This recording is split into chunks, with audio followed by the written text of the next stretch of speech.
Screen share हो रही है और आवाज़ क्लियर आ रही है तो काइंडली चैट बॉक्स का इस्तेमाल करें।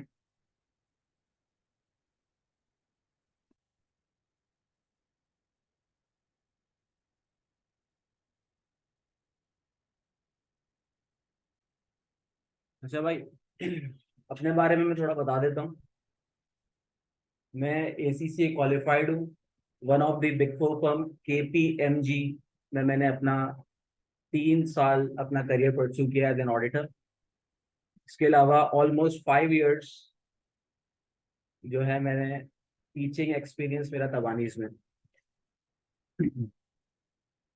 अब लग ही रहा होगा आप लोगों को, इतनी यंग से टीचर है ना। तो माशाल्लाह से ये है कि आपका भाई लगता छोटा है, 30 साल, और शादी भी हुई नहीं है मेरी। आप टेंशन नहीं लेनी। अच्छा, अब भाई सबसे पहले वन बाय वन स्टार्ट करते हैं विद द इंट्रोडक्शन। हाँ भाई। हाँ, एसीसी क्यों कर रहे हो? अच्छा, स्किल्स आएंगी तो? अच्छा, क्या स्किल्स आएंगी एसीसी करके? अच्छा, ऑडिट। ऑडिट पे क्या है? ये मतलब मेरे बेसिकली जो बड़े भाई हैं वो उसके क्वालिफाइड है और हाँ। कहा कि आपने इसलिए करना है और जब करेंगे तो लग पता चलेगा मुझे। अच्छा, बेसिकली डिमांड इस चीज की और सी हो गया बड़े भाई का? जी माशाल्लाह। हाँ। मेरा नाम था अच्छा। सीएमएस, वो ऐसे सीएमएस लेकर तो मतलब की पॉइंट अच्छा, मुझे कोई शौक तुम्हारी अपनी क्या ख्वाहिश है? Business business?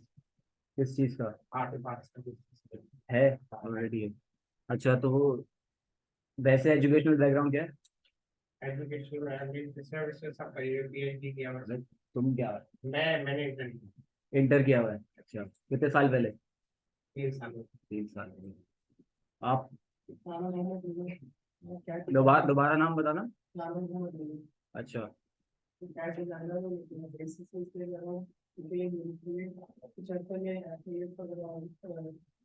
एआई की वजह से काफी खत्म हो जाएगी और मांग कम हो जाएगी, हम्म। इसलिए मैं अपनी फील्ड स्विच करने के लिए सही। एजुकेशनल बैकग्राउंड क्या है? Interview inter commerce. हाँ।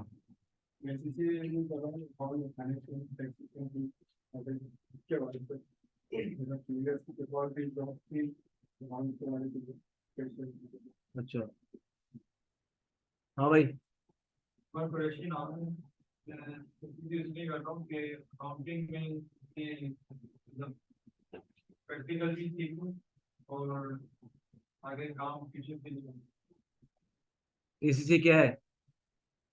ये एजुकेशन ऑफ ये फुल फॉर्म नहीं पता भाई, के बारे में, उसके बारे में बताओ। के बारे में यही है कि 180 ग्लोबल का वो ग्लोबली वर्ल्ड वाइड है। एसीसी करके तुम क्या प्रोडक्ट बन जाओगे ये बताओ। आपको तो नहीं आ रहा तो ऑडिटर भी बन सकते हैं हम्म। और बस सही है। हाँ। संक्षेप एजुकेशनल बैकग्राउंड क्या है? O levels. क्यों करना चाहते हो भाई एसीसी? और जनरल गवर्नमेंट डिमांड है? हाँ भाई। ये केएफसी लेवल की क्या बनता है। अच्छा।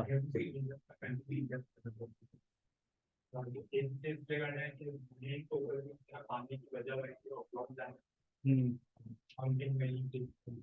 ऑडिटिंग सबको जाना है अभी तो वैसे। हाँ भाई। अब्दुल राफिद, क्यों कर रहे हो एसीसी?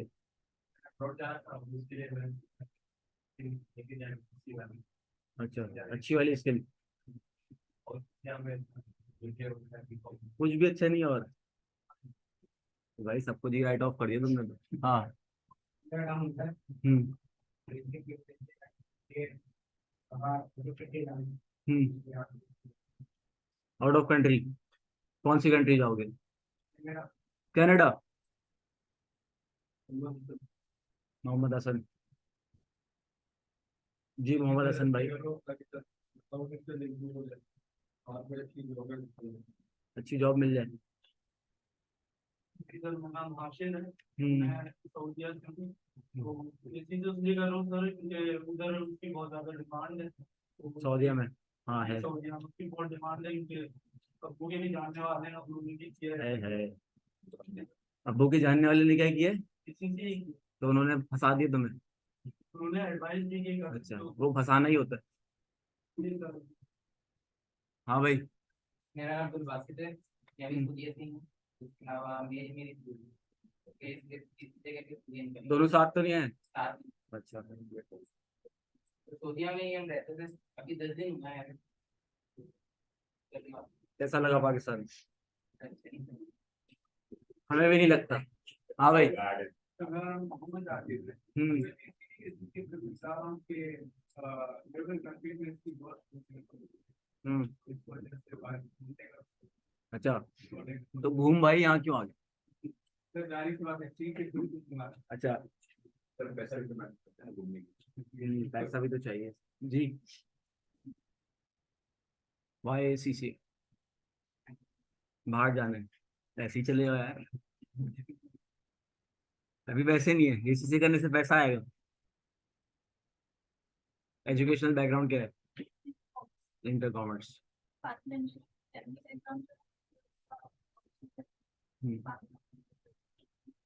फिर मैंने आईटी में जॉब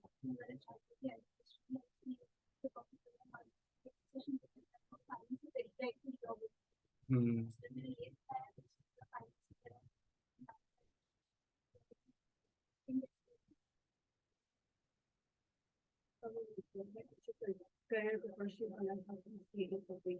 कौन से करियर को? अच्छा, टीचिंग कैरियर को। टीचिंग तो बेटा हर फील्ड में हो सकती है। एजुकेशनल बैकग्राउंड क्या है? बीकॉम किया हुआ है? जी बेटा। जी बोले। लेला रोला।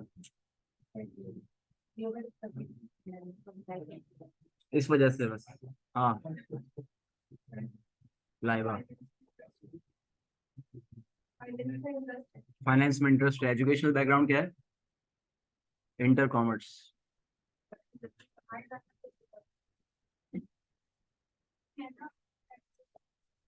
हम्म। हम्म।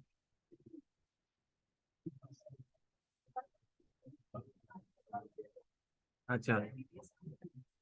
हम्म। सही।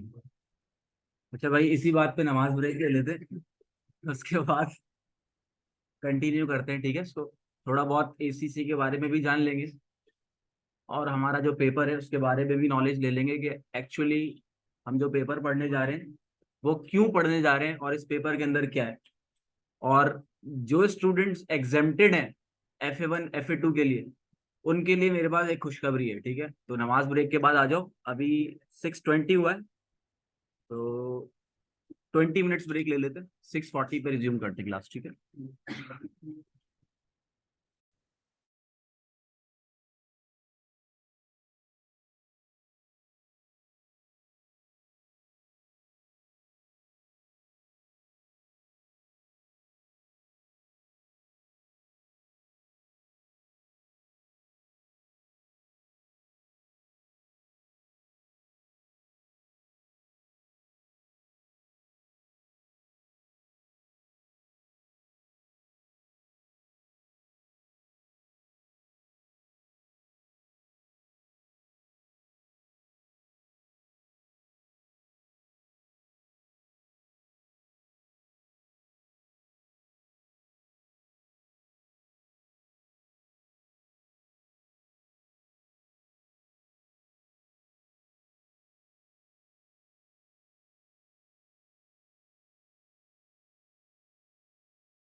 ऑनलाइन स्टूडेंट्स को आवाज क्लियर आ रही है?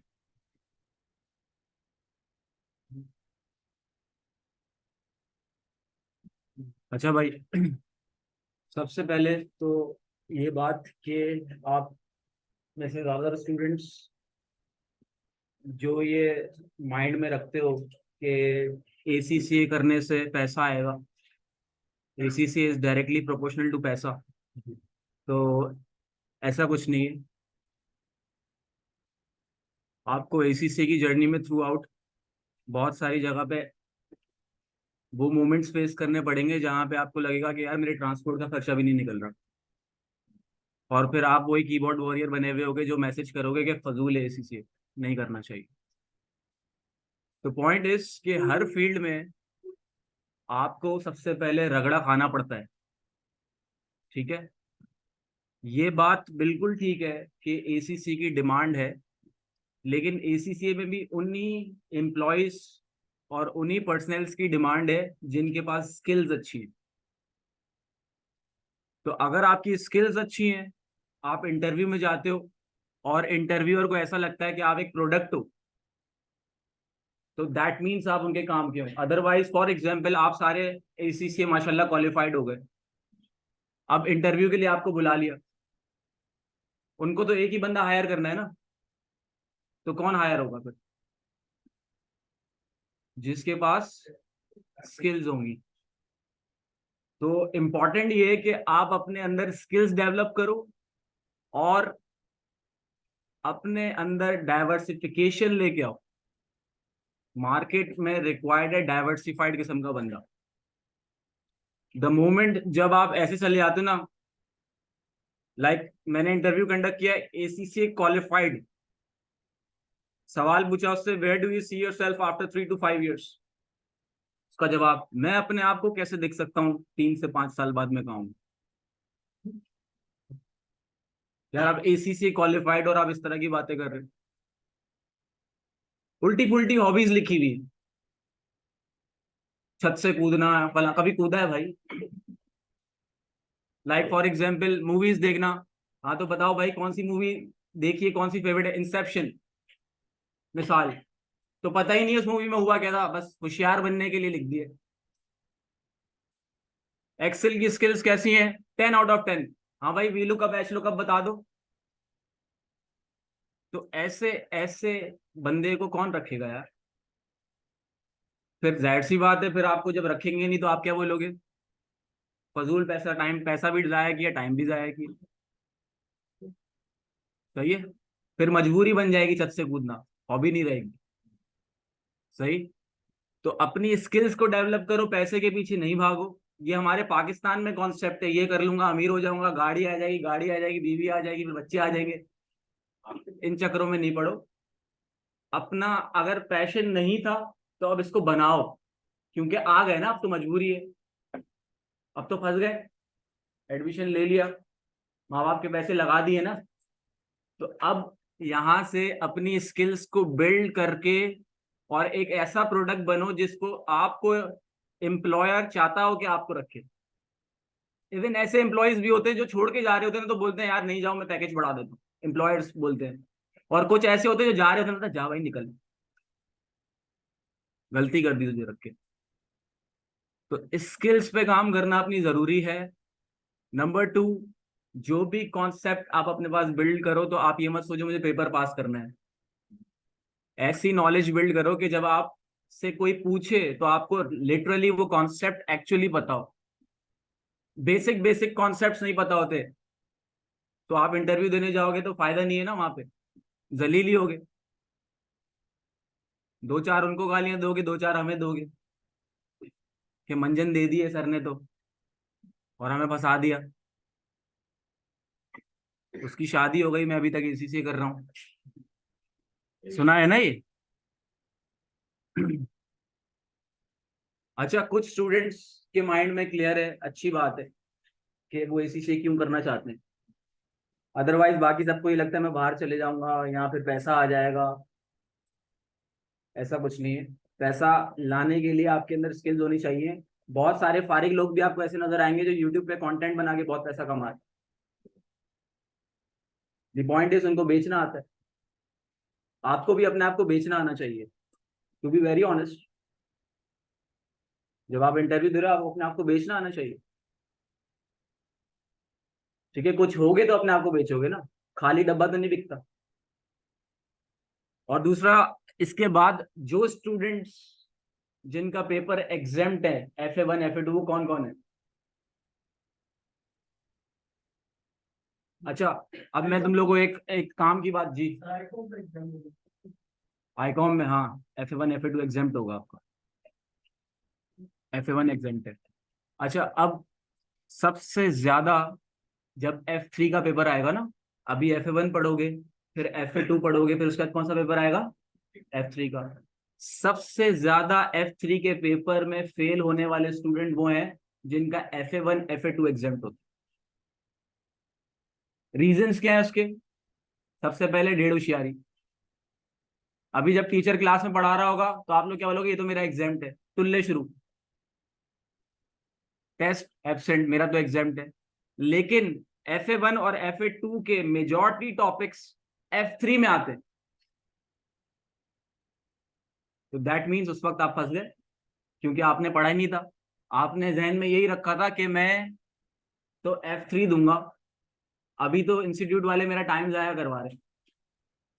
तो दिमाग में ये बिठा लो कि जिसको F3 देना है उसका आज से F3 शुरू हो चुका है। थोड़ा तकलीफ होगी, बेसिक्स आप पढ़ रहे होगे, थोड़ी तकलीफ जरूर होगी, लेकिन पेपर में F3 के वो सब कुछ भी आएगा जो अब आप FA1 या FA2 में पढ़ रहे होगे। अच्छा स्टार्ट करते हैं। FA1 recording financial transactions. इस पेपर की नॉलेज आपको कौन कौन से पेपर्स में ACCA के चाहिए होगी? अच्छा ये आपको क्लियर नजर आ रहा है?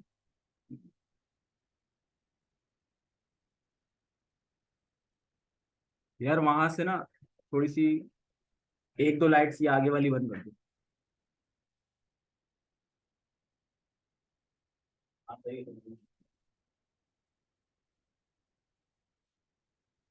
सही है, अब सही है ना? तो सबसे पहले जो हमारा FA1 का पेपर है, रिकॉर्डिंग फाइनेंशियल ट्रांजैक्शंस, जब आप ये पेपर पढ़ लोगे तो इसकी नॉलेज आपको पेपर FA2 में रिक्वायर्ड होगी। यानी यहां जो पढ़ा वो कहाँ काम आएगा, पेपर FA2 में। जितने भी टॉपिक्स यहाँ पे हैं उसमें से 2 टॉपिक्स अगर हम हटा दें तो सारे टॉपिक टेस्ट होते हैं, सब टॉपिक टेस्ट होते हैं। देन उसके बाद अब अच्छा पास होने वाले के साथ बताए क्या होता है, 50 ले आऊंगा, उसकी स्कीम ये चल रही होती है। तो 50 ले आने के बाद FA2 में भी वही टॉपिक्स आते हैं, और उसके बाद FA2 और FA1 दोनों के टॉपिक्स मिला के कहाँ टेस्ट होते हैं, F3 में। चल भाई तू वहां पे भी 50 ले आएगा, ठीक है। फाउंडेशन आपका कंप्लीट होता है, उसके बाद जितनी भी ये पुरानी नॉलेज थी ये आपको कहाँ काम आती है, स्किल्स के पेपर में फाइनेंशियल रिपोर्टिंग।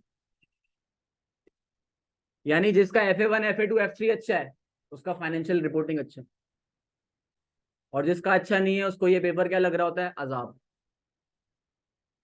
और फिर आप बेसिक सवाल टीचर से पूछ नहीं सकते वरना वो जलील करेगा, सही है? तो आप पूछते भी नहीं हो और पूछ सकने के काबिल भी नहीं हो, तो प्रॉब्लम क्या होती है, फिर आप बोलते हो भाई मुझसे ना हो पाएगा, चलो भाई अल्लाह हाफिज, BCom सही था, MBA कर लूंगा, उसके बाद जिंदगी में कुछ तो कर ही लूंगा। फाइनेंशियल रिपोर्टिंग के पेपर के बाद इस पेपर की नॉलेज आपको कहाँ तकलीफ देगी, प्रोफेशनल लेवल के पेपर में SBR, स्ट्रेटेजिक बिजनेस रिपोर्टिंग।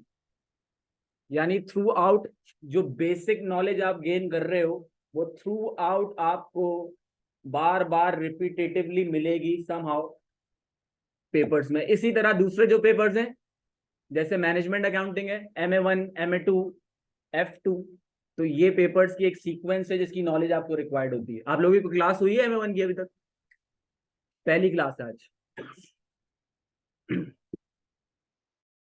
अच्छा अब समझते हैं जरा कि यार अकाउंटिंग के बारे में सुना है आप लोगों ने? अकाउंटिंग सब नहीं तकरीबन सुना होगा। पहले तो ये समझ लेते हैं कि यार अकाउंटिंग पढ़ना जरूरी क्यों है। तो उसको समझने के लिए एक कॉन्सेप्ट समझना जरूरी है, स्टेक होल्डर्स का कॉन्सेप्ट है। अब ये स्टेक होल्डर्स क्या होते हैं, नाम क्या है तुम्हारा? मोहम्मद फैजान। स्टेक होल्डर जरा समझो कि क्या होते हैं। जो लोग फैजान की इंफॉर्मेशन रखने में इंटरेस्टेड है, वो सब फैजान के क्या है, यानी जितने भी फैजान के चाहने वाले हैं, उसके अम्मा अब्बा, आज क्लास लेगा, घर जाएगा, अम्मा अब्बा पूछेंगे कैसी थी बेटा पहली क्लास, तो दैट मीन्स इसके अम्मा अब्बा क्या है, स्टेक होल्डर्स। बहन भाई स्टेक होल्डर्स, पुप्पी स्टेक होल्डर, उसको उनको ये इंफॉर्मेशन में इंटरेस्ट है कि कहीं लड़का ये चीजें कर ना ले।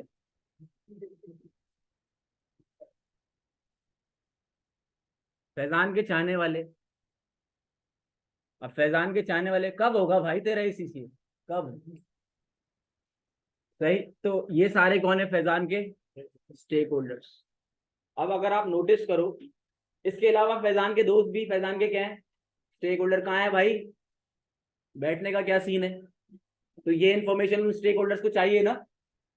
अब इसका मतलब जरा समझो, स्टेक होल्डर्स दो तरह के होते हैं, एक जो फैजान के इंटरनल स्टेक होल्डर्स है यानी उसके घर में, और एक जो स्टेक होल्डर्स जो बाहर है। इसका मतलब स्टेक होल्डर्स दो तरह के होते हैं, एक इंटरनल दूसरा एक्सटर्नल।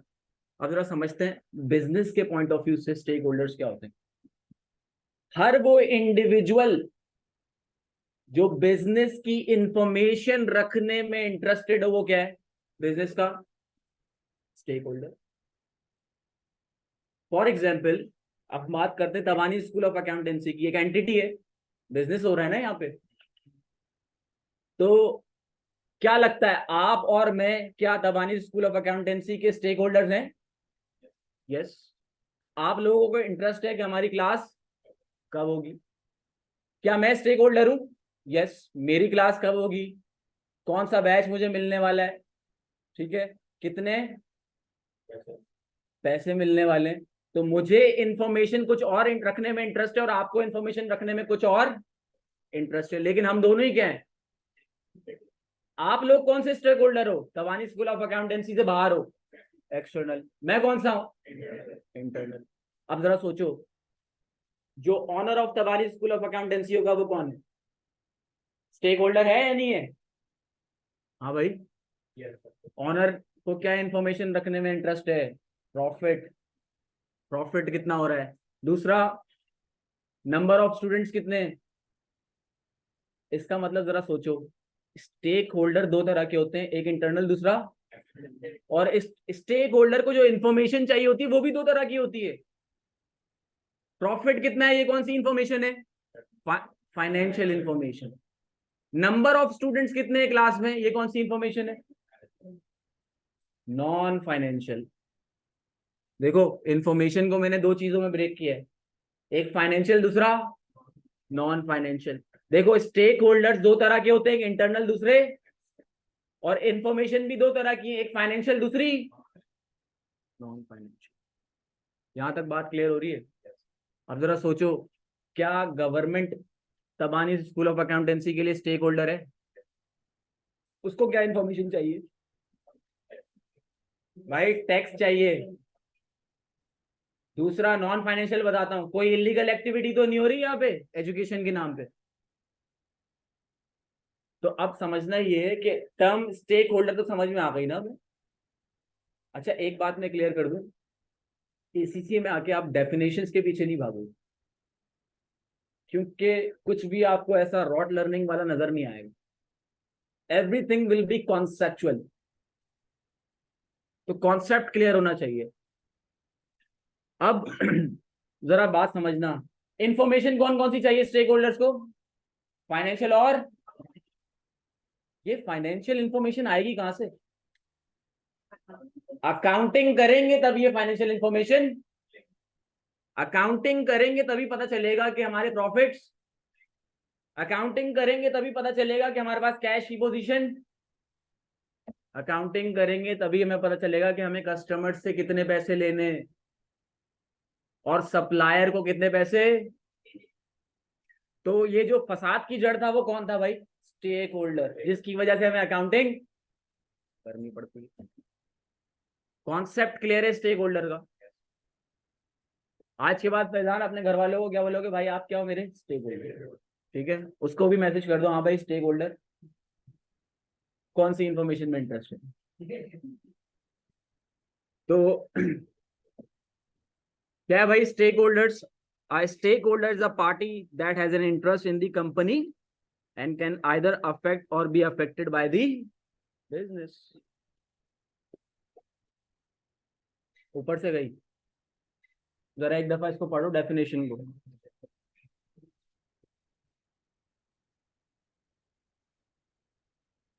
आसान अल्फाजों में, जो इतनी देर से मैं लंबी कर रहा था, वो कौन है भाई?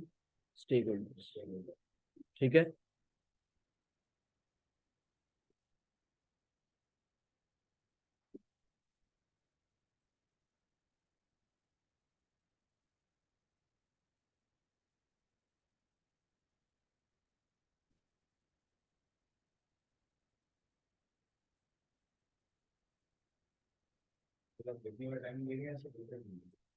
जो तुम्हें ठीक लगे पिक्चर ले लो, लेकिन ये पिक्चर्स फिर वो स्नैपचैट वगैरह पे नहीं चलेंगी, ग्रुप में सेंड कर दोगे।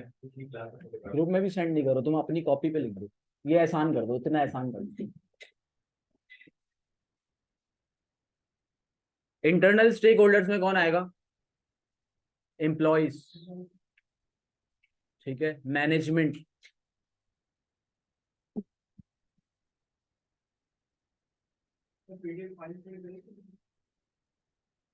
यार जो आपके पास नोटिंग है वही है सब कुछ।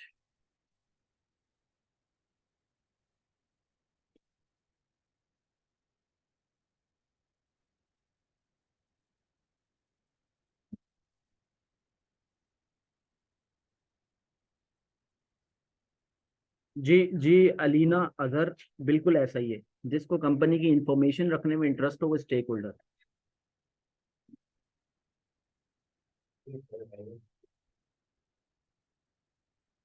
अलीना, पॉइंट क्लियर है आपको?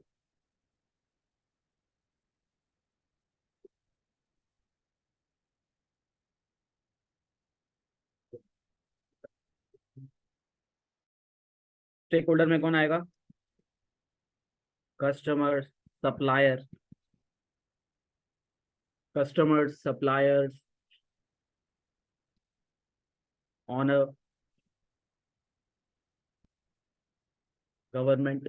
इसके अलावा अब जरा सोचो, देखो बात समझो, आप लोग में से काफी स्टूडेंट ऐसे होंगे जो बिजनेस की नॉलेज रखते हैं, लाइक इन अ सेंस के कॉमर्स बैकग्राउंड से आ चुके हैं, कुछ ओ लेवल्स के भी हैं।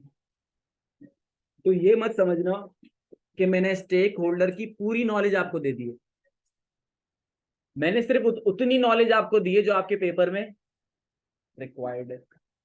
स्टेक होल्डर्स की और भी डेप्थ है, लेकिन उस डेप्थ में जाना मेरा मकसद नहीं है, क्योंकि वो टॉपिक लंबा हो जाएगा।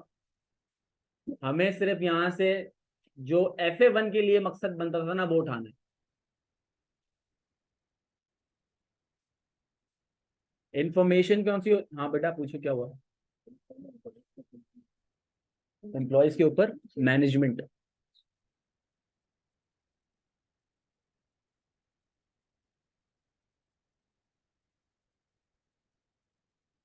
तो अपने पास ये भी लिख लो जी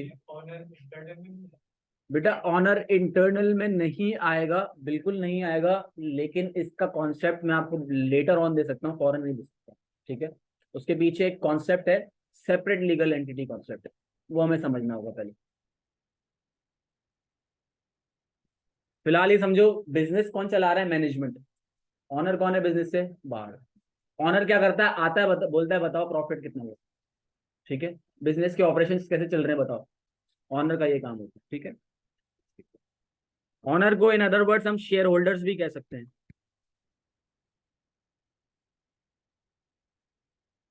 शेयर होल्डर्स का क्या मतलब है? जिसके पास कंपनी की ऑनरशिप का हिस्सा, शेयर होल्डर्स। एक्सटर्नल, एक्सटर्नल है। ऐसे सोचो, ऑनर क्या है? आता है और पूछता है प्रॉफिट कितना हुआ बताओ। ठीक है, बिजनेस के ऑपरेशंस कैसे चल रहे हैं बताओ, रिपोर्ट दो। बिजनेस चला कौन रहा है? मैनेजमेंट। ठीक है, सेठ बन के नहीं सोचना फिलहाल। जी मैनेजमेंट। MGT मैंने शॉर्ट फॉर्म लिखा है, मैनेजमेंट। अच्छा, अब एक बात यह है कि आप लोगों ने सबने माशाल्लाह फीस पे कर दी है ना, तो आप लोगों का राइट बनता है कोई भी सवाल पूछने। अगर कोई दिमाग में सवाल है तो पूछ लो, सही। हाँ, वो स्टूडेंट जिन्होंने पैसे नहीं दिए, मुफ्त में बैठे, वो थोड़ी गैरत खा ले।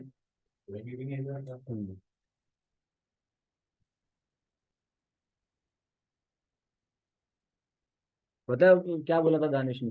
बोला ये होशियारी करेगा, जैसे ही होशियारी करे ना, इसको पकड़ लेंगे बुद्धि से, ये बोला था उसको। अच्छा, अब इसको कंक्लूड करके आप क्या लिखोगे? स्टेक होल्डर्स को दो इन्फॉर्मेशन चाहिए, कौन सी? फाइनेंशियल और नॉन फाइनेंशियल। कुछ एग्जांपल्स लिख लो। Financial information, for example profits, cash flows. जी, अच्छा। सप्लायर्स के बाद ऑनर एंड शेयर होल्डर्स, उसके नीचे गवर्नमेंट। अच्छा, आपका एक सवाल था, मैंने फाइनेंशियल इंफॉर्मेशन में कुछ एग्जांपल्स बताई, जिसमें प्रॉफिट्स, फिर उसके बाद कैश फ्लोज। कैश फ्लोज का मतलब क्या है? कितना पैसा आ रहा है और कितना पैसा जा रहा है, ठीक है। रिसिट्स फ्रॉम कस्टमर, एक और लिख लो, रिसिट्स फ्रॉम कस्टमर, कस्टमर से कितना पैसा आया है। रिसिट्स मींस पैसे का आना, रिसिट्स मींस पैसे का आना। Receipts from customer, payment to supplier. अच्छा, आप लोगों को पता है सप्लायर कौन होता है?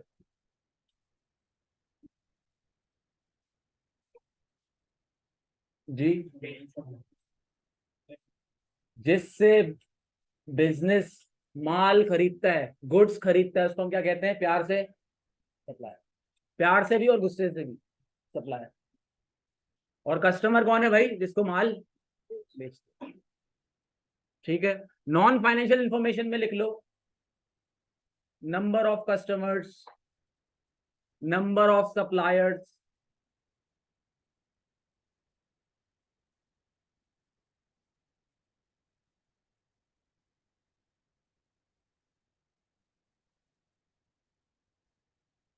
तो इतनी एग्जांपल्स काफी है, हाँ, ठीक है। क्लियर हो गया? Financial information, non financial information clear है? कोई सवाल किसी का तो पूछो। कैश फ्लो का मतलब अलीना, इसका मतलब ये है कि कितना पैसा आ रहा है और कितना पैसा जा रहा है, मींस कैश फ्लो।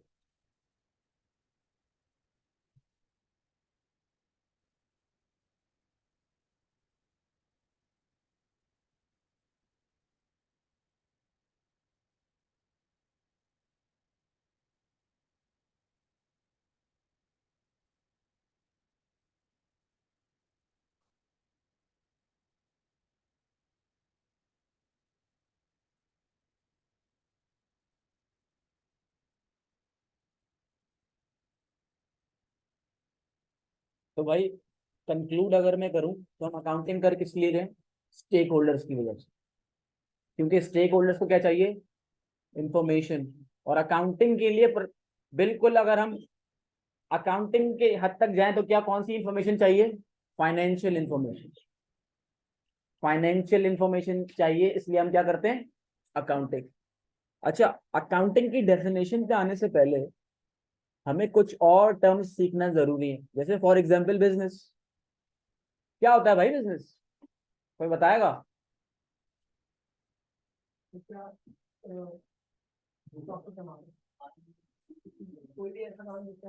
कोई भी ऐसा का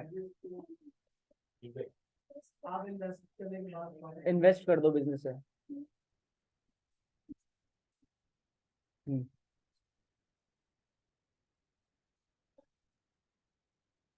buying and selling of the product. अच्छा, आप सुनो, सबसे पहले तो बिजनेस के अंदर ना इंटेंशन क्या होती है? प्रॉफिट कमाना। कोई भी काम में अगर मैं खिदमत खल्क के लिए कर रहा हूं, तो वो बिजनेस, मेरी नीयत क्या है? प्रॉफिट कमाना। लेकिन जरा एक बात समझो, कोई भी एक्टिविटी जो मैं कर रहा हूं ना उसका लीगल होना जरूरी है। फॉर एग्जाम्पल मैं अगर बोलूं भाई, एक को उठाया मैंने, फैजान को बोला चल भाई बाइक चला, पीछे में बैठा, पिस्टल मैंने रखी, चलो जा रहे हैं रास्ते से मोबाइल स्नैच करते हुए, बोले बहुत अल्हम्दुलिल्लाह बहुत अच्छा बिजनेस चल रहा है। प्रॉफिट तो ऐसा है, पूरा 100% प्रॉफिट है। तो ये इसका मतलब क्या है, ये बिजनेस, बिजनेस में एक्टिविटी का लीगल होना जरूरी। यानी फॉर एग्जाम्पल कोई भी ऐसी एक्टिविटी जो गवर्नमेंट की तरफ से प्रोहिबिटेड है, गवर्नमेंट की तरफ से मना है, तो उस एक्टिविटी को हम लीगल एक्टिविटी नहीं बोलेंगे, क्या बोलेंगे, ये इलीगल एक्टिविटी। अब चाहे उससे जितना भी प्रॉफिट कमाते रहो, हम उसको बिजनेस। तो बिजनेस का मतलब क्या है, हमारी नंबर 1 हमारी इंटेंशन क्या होनी चाहिए, प्रॉफिट कमाना। नंबर 2 जो एक्टिविटी कर रहे हैं वो क्या होनी चाहिए, लीगल एक्टिविटी। नंबर 3 कोई इंडिविजुअल भी कर सकता है और ग्रुप ऑफ इंडिविजुअल्स भी कर सकते हैं। तो हम पता है क्या बोलेंगे बिजनेस के बारे में, any legal activity which is carried out by an individual और group of individuals with the intention of what, earning profit. नियत क्या है, प्रॉफिट कमाना। भाई नुकसान भी हो सकता है, कारोबार में नुकसान होता है, लेकिन इंटेंशन क्या है, प्रॉफिट जनरेट करना। तो बिजनेस की डेफिनेशन क्लियर है, ये देख लो भाई एक नजर।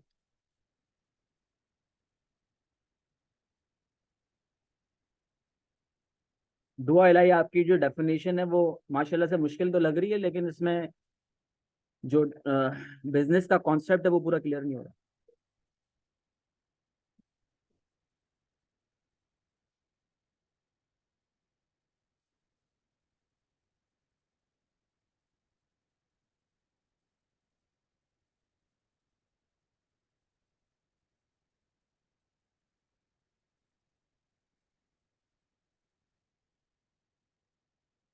अब भाई देखो जल्दी से ना, बिजनेस की कुछ टाइप्स हैं। एक बिजनेस किस तरह का है कि फॉर एग्जाम्पल हमने गुड्स खरीदे और आगे गुड्स बेच दिए, तो ऐसे बिजनेस को हम क्या कहते हैं, ट्रेडिंग बिजनेस। सुनना बेटा, लिखने से ज्यादा सुनना इंपॉर्टेंट है। एक काम की बात बताऊं, जो आप लेक्चर अभी ले रहे हो ना, इसका रिकॉर्डेड भी अपलोड होता है, ये एक काम की बात। तो अभी क्लास में सुन लो, समझ लो, सब मिल जाएगा।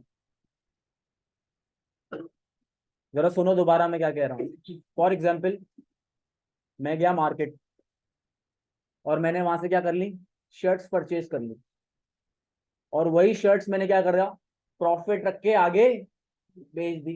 तो ऐसे बिजनेस को हम क्या कहते हैं, ट्रेडिंग बिजनेस। ऐसे बिजनेस को क्या कहते हैं, ट्रेडिंग बिजनेस। नंबर 2,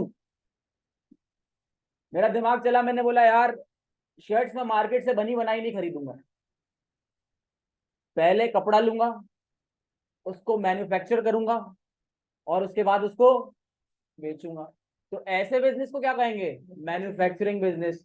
क्या हो रहा है भाई, रॉ मटेरियल ले रहे हैं, उसको कन्वर्ट किस में कर रहे हैं, फिनिश गुड्स में। बोलो यार, रॉ मटेरियल ले रहे हैं और उसको कन्वर्ट किस में कर रहे हैं, और उसके बाद आगे प्रॉफिट रख के सेल कर रहे हैं। तो इसका मतलब ये कौन सा बिजनेस है, मैन्युफैक्चरिंग। मैन्युफैक्चरिंग, जब आप कोई चीज बना के फिर आगे बेचते हो तो उसको क्या कहते हैं, मैन्युफैक्चरिंग बिजनेस। बहुत सारी एग्जांपल्स हैं, नेस्ले, यूनिलीवर, पेप्सी कंपनी क्या करते हैं, कोल्ड ड्रिंक बनाई बेच दी market, manufacturing business. Whereas trading business क्या है, गुड्स आपने मार्केट से खरीदे और बेच दिए प्रॉफिट रखते। पर समझ आ रहा है ट्रेडिंग और मैन्युफैक्चरिंग का। सर्विस बिजनेस क्या है, फॉर एग्जाम्पल अगर आप एक हेयर सलून जाओ और आप लोग लड़कियां भाई ब्यूटी पार्लर जाओ, तो आपका जो हुलिया तब्दील कर देते हैं, खूबसूरत बनाने वाले जो लोग हैं आपको, वो क्या प्रोवाइड कर रहे हैं आपको, सर्विस। तो वो बेसिकली कौन सा बिजनेस कर रहे हैं, सर्विस बिजनेस। या जो मोबाइल सर्विस है, यूफोन, टेलीनॉर, मूवलिंक, ये क्या दे रहे हैं आपको, सर्विस प्रोवाइडर्स है। यार यहाँ बैठ के मैं क्या कर रहा हूँ, सर्विस दे रहा हूँ आपको।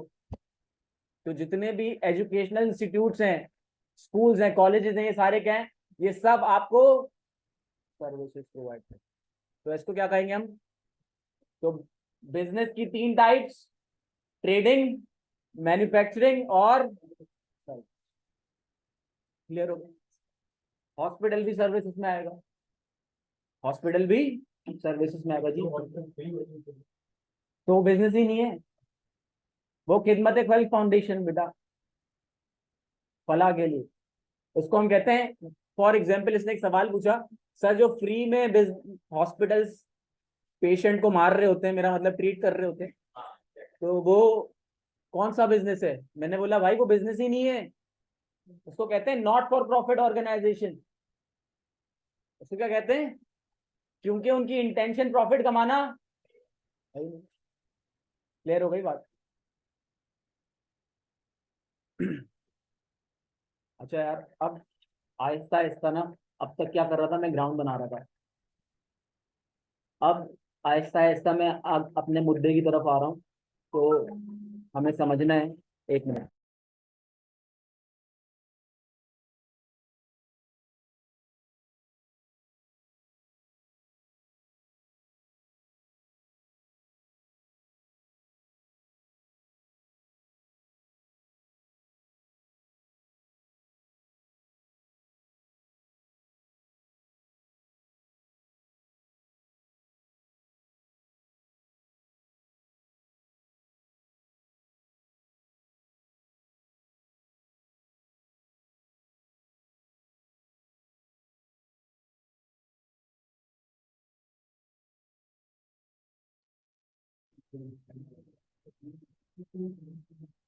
ये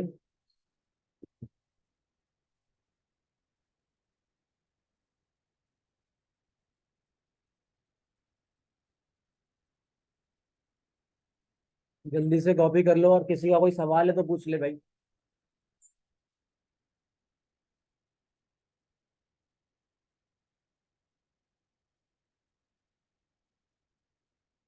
चले मैं आगे।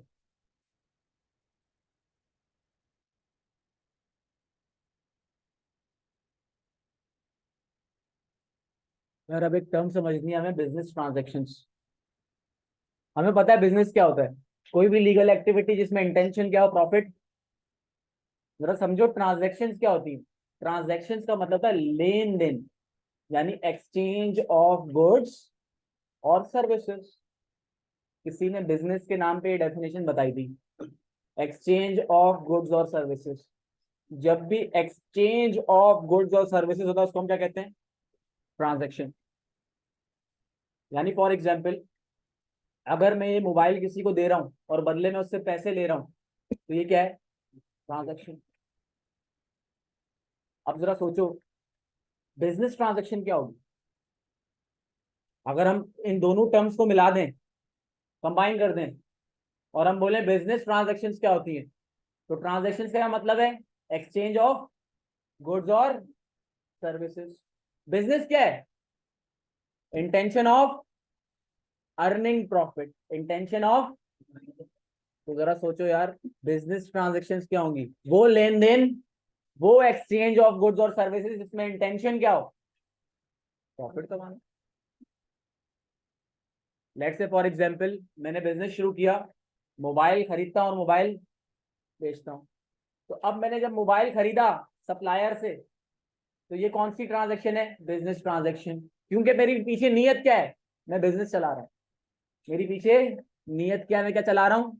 बिजनेस। मैंने इसको प्रॉफिट रख के कस्टमर को बेचा, इसको भी क्या बोलूंगा? Business transaction. कैश वैश पे नहीं आना बेटा भी, बिजनेस ट्रांजैक्शन। तो आसान अल्फाजों में बिजनेस ट्रांजैक्शन की डेफिनेशन क्या बोलोगे यार? कि वो ट्रांजैक्शन जिसमें इंटेंशन क्या हो? प्रॉफिट कमाना। और अगर हम थोड़ी तगड़ी डेफिनेशन की बात करें ना, तो उसको पता है क्या बोलते हैं? An economic event which involves exchange of goods और सर्विसेज। ये वर्ड इकोनॉमिक इवेंट क्यों बोला मैंने? यहाँ पे जो वो इंटेंशन ऑफ अर्निंग प्रॉफिट वाली बात थी ना, वो कवर हो गई। An economic event which involves exchange of goods और क्लियर हो गया? हाँ भाई, किसी का कोई सवाल कि बिजनेस ट्रांजेक्शन्स क्या होती हैं? थोड़ा भाई ये जो एग्जेम्प्टेड स्टूडेंट है ना, एनर्जी चाहिए होगी, थोड़ी एफर्ट लगानी पड़ेगी, मैं समझता हूँ। अभी तुम लोग सारे अपने आप को ना शेरलॉक समझ रहे होगे, एकदम से फिर मिस्टर बीन बनने का टाइम आ जाएगा, तो थोड़ा सब्र रखना है। हाँ, तुम लोग का टेस्ट ही इसी चीज का है। अच्छा भाई, बिजनेस ट्रांजैक्शन की दो टाइप्स हैं, एक कैश बिजनेस ट्रांजैक्शन और दूसरा क्रेडिट बिजनेस ट्रांजैक्शन। भाई मैं एग्जांपल से समझाता हूँ। फॉर एग्जांपल, मैं गया सप्लायर के पास, मैंने उससे गुड्स खरीदे और उसको फौरन क्या किया, पैसे दे दिए, तो ये कौन सी बिजनेस ट्रांजैक्शन है? Cash business transaction. अगले दिन सुबह दोबारा मैं उठा, फिर सप्लायर के पास गया, फिर मैंने गुड्स खरीदे, और अब की बार मैंने उसको पता है क्या बोला, बोला यार रोज रोज तुमसे ट्रांजैक्शन करनी है, तो अब पैसे बाद में, पैसे बाद में। तो ये कौन सी ट्रांजैक्शन होगी? Credit business transaction. ये कौन सी ट्रांजैक्शन है? आसान करने के लिए पता है क्या समझो, जिसमें कायदे आजम की इन्वॉल्वमेंट है वो क्या है, और जिसमें कायदे आजम की इन्वॉल्वमेंट नहीं है वो क्या है? Credit business transaction. Credit business transaction का मतलब है उधार वाली ट्रांजैक्शन। नंबर टू, कस्टमर को मैंने गुड्स बेचे और उससे उसी वक्त पैसे ले लिए, तो ये कौन सी ट्रांजैक्शन है?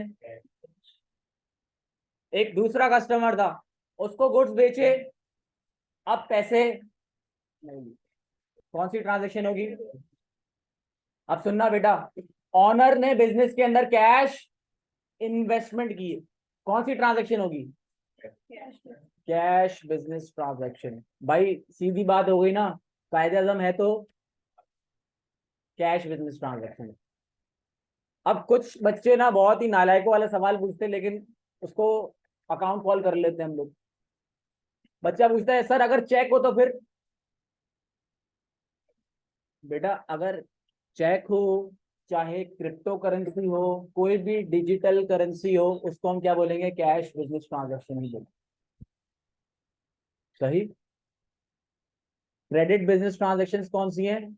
जिस जो उधार वाली ट्रांजैक्शन होती हैं, उधार, उधार वाली ट्रांजैक्शन। समझ आ गई बात?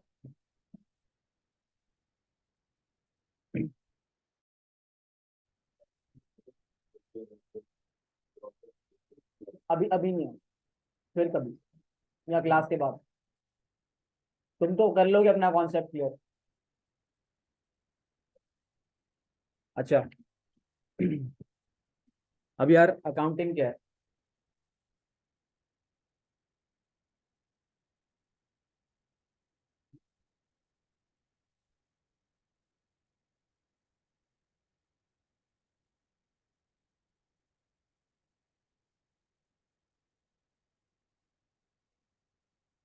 बेटा सर्विस बिजनेस का मतलब है कि अगर आपको, जैसे फॉर एग्जांपल कोई सर्विसेज लेनी है, लेट से मोबाइल नेटवर्क, हॉस्पिटल, एजुकेशन, तो ये सारे सर्विस बिजनेसेस होते हैं,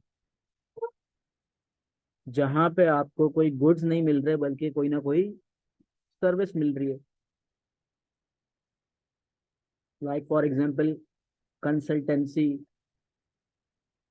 हॉस्पिटल्स, एजुकेशनल इंस्टीट्यूट्स,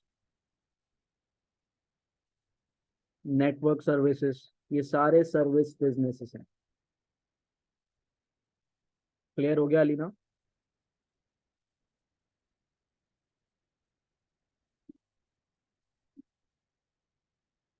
क्लास मैंने एंड थोड़ी की है अभी महद। हाँ हाँ मैं बता दूंगा महद, क्लास थोड़ी एंड कर रहा हूँ अभी। अच्छा भाई, अब अकाउंटिंग क्या है ये समझो।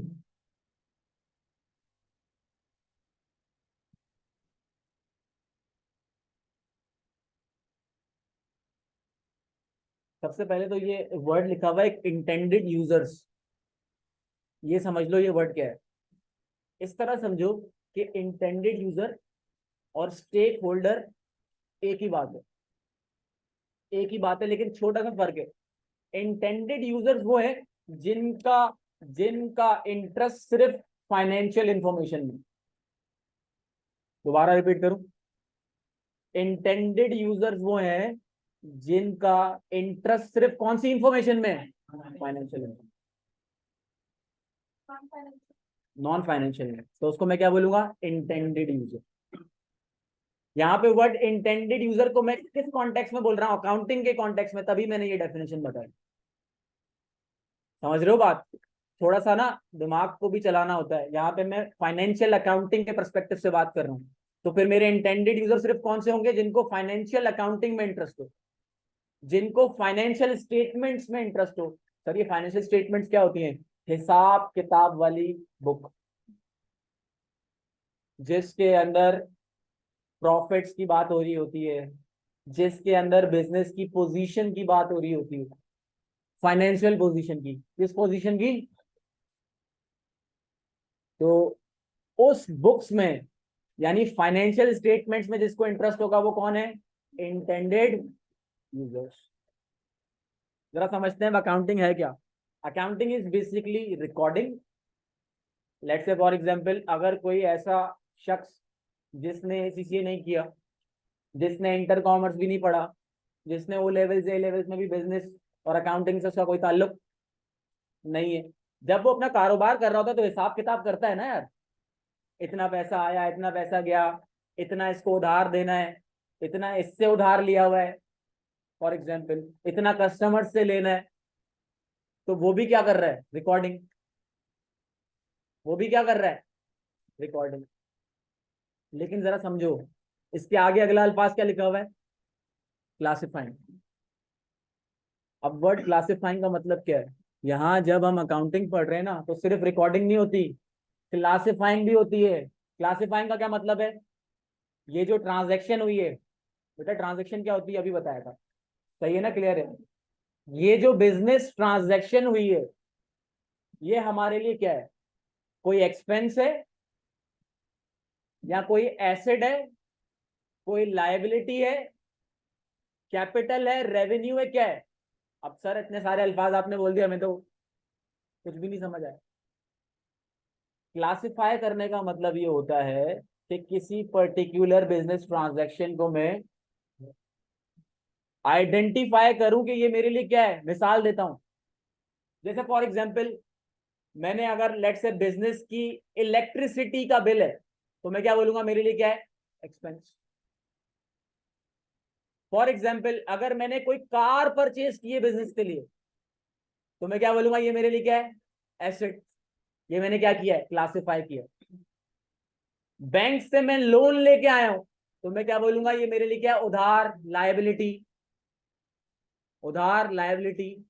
अब जरा समझो, ये तीन, मैं ज्यादा आगे आगे नहीं जा रहा, ठीक है।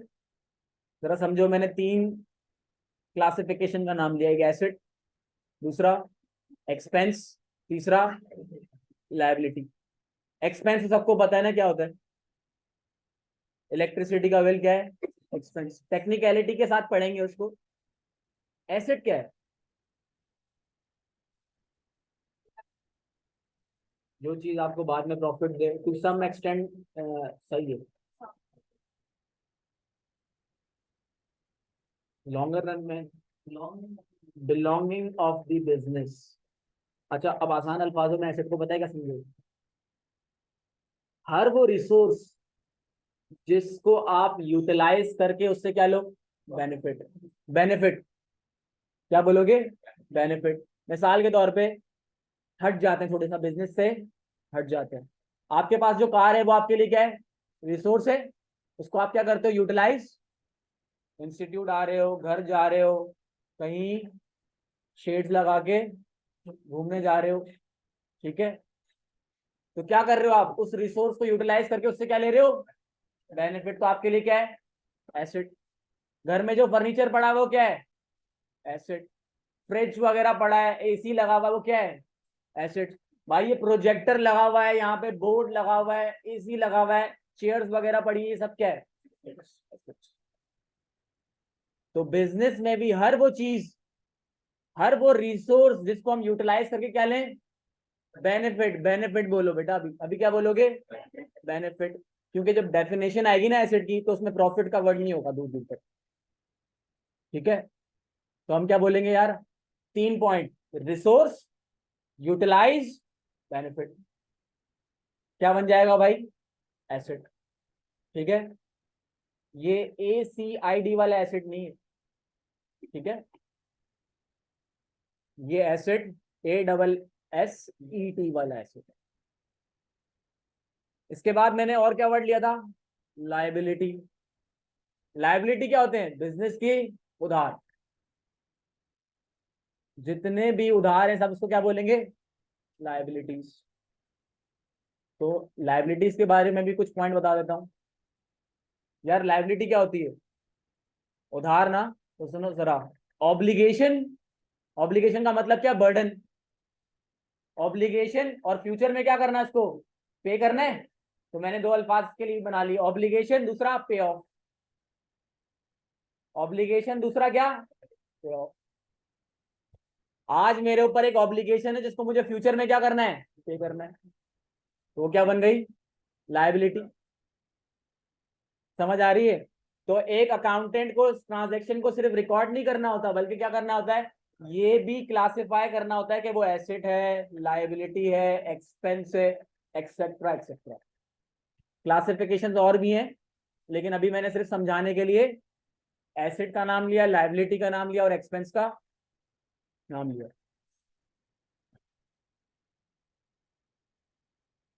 अच्छा, आप दुआ इलाही जितना भी मैंने बताया ना उतना ध्यान में रखो। जरूरी नहीं है आप उसको ओन करो। ठीक है, अगर कोई चीज अकाउंटिंग कहती है, अगर कोई चीज, देखो अच्छा, एक इधर एक सवाल आ गया है स्टूडेंट का। उसने जवाब में एसेट के ये बोला है, asset is something a business owns. जरूरी नहीं है। फॉर एग्जाम्पल मैं आपको बताता हूँ कैसे। मेजॉरिटी आप लोगों के पास जो मोबाइल है, किसने दिलाया, अम्मा अब्बा ने। लेकिन एसेट किसका है, आपका। आज अगर आपकी अम्मा आपके मोबाइल में हाथ लगा देना, दंगल हो जाएगा भाई, मेजॉरिटी। तो इसका मतलब कंट्रोल किसका है, आपका। तो अकाउंटिंग ये कहती है अगर कंट्रोल आपका है, कोई भी रिसोर्स इस पे कंट्रोल आपका है, तो वो फिर एसेट भी आपका है। लेकिन बाद में इसको सीखेंगे, ये पॉइंट मैंने क्लियर कर दिया है अभी फिलहाल। लेकिन अभी जब डेफिनेशन पे आऊंगा ना मैं एसेट की, खतरनाक वाली डेफिनेशन, तो समझा दूंगा ये बात। इसका मतलब क्या है, वो रिसोर्स जिस पे आपका कंट्रोल हो, आपका एसेट है। वो रिसोर्स जिस पे आपका कंट्रोल हो, उसको यूटिलाइज करके आप बेनिफिट ले रहे हो, वो आपका क्या है, एसेट। ऑनरशिप होना जरूरी नहीं है। आपके लेवल पे ये मोबाइल वाली एग्जांपल फिट बैठती है बिल्कुल सही। अलीना, अभी जब दोबारा मैंने समझाया नहीं आई बात समझ।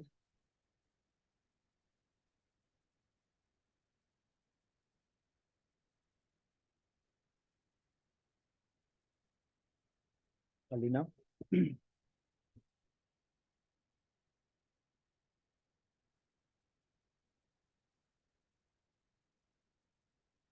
अच्छा, देखो ऐसे सोचो, जितनी भी चीजें हैं जिनको आप इस्तेमाल करके उनसे फायदा लेते हैं ना, वो आपके लिए क्या है, एसेट। जैसे मिसाल के तौर पे आपके पास कैश है, उसको आप इस्तेमाल करके बेनिफिट लोगे ना, आपके लिए क्या है, एसेट।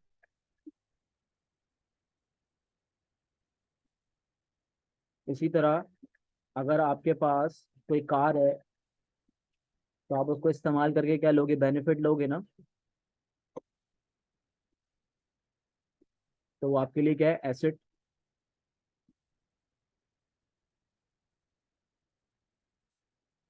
अच्छा, अब अकाउंटिंग की डेफिनेशन में तीसरी बात, नंबर 1 क्या था, रिकॉर्डिंग। नंबर 2 क्या था, क्लासिफाइंग। Number 3 summarising.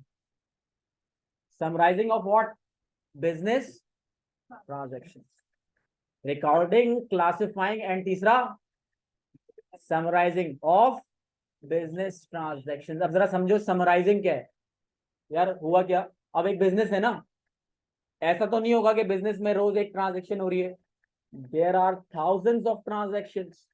और सोचो एक साल के अंदर जो हमारा अकाउंटिंग ईयर होता है, अकाउंटिंग ईयर जैसे कैलेंडर ईयर होता है ना, इस तरह अकाउंटिंग का भी ईयर होता है, जिसको हम फाइनेंशियल ईयर कहते हैं। क्या कहते हैं, दोबारा रिपीट करता हूं, जिस तरह कैलेंडर ईयर है इसी तरह अकाउंटिंग में भी क्या होता है, ईयर।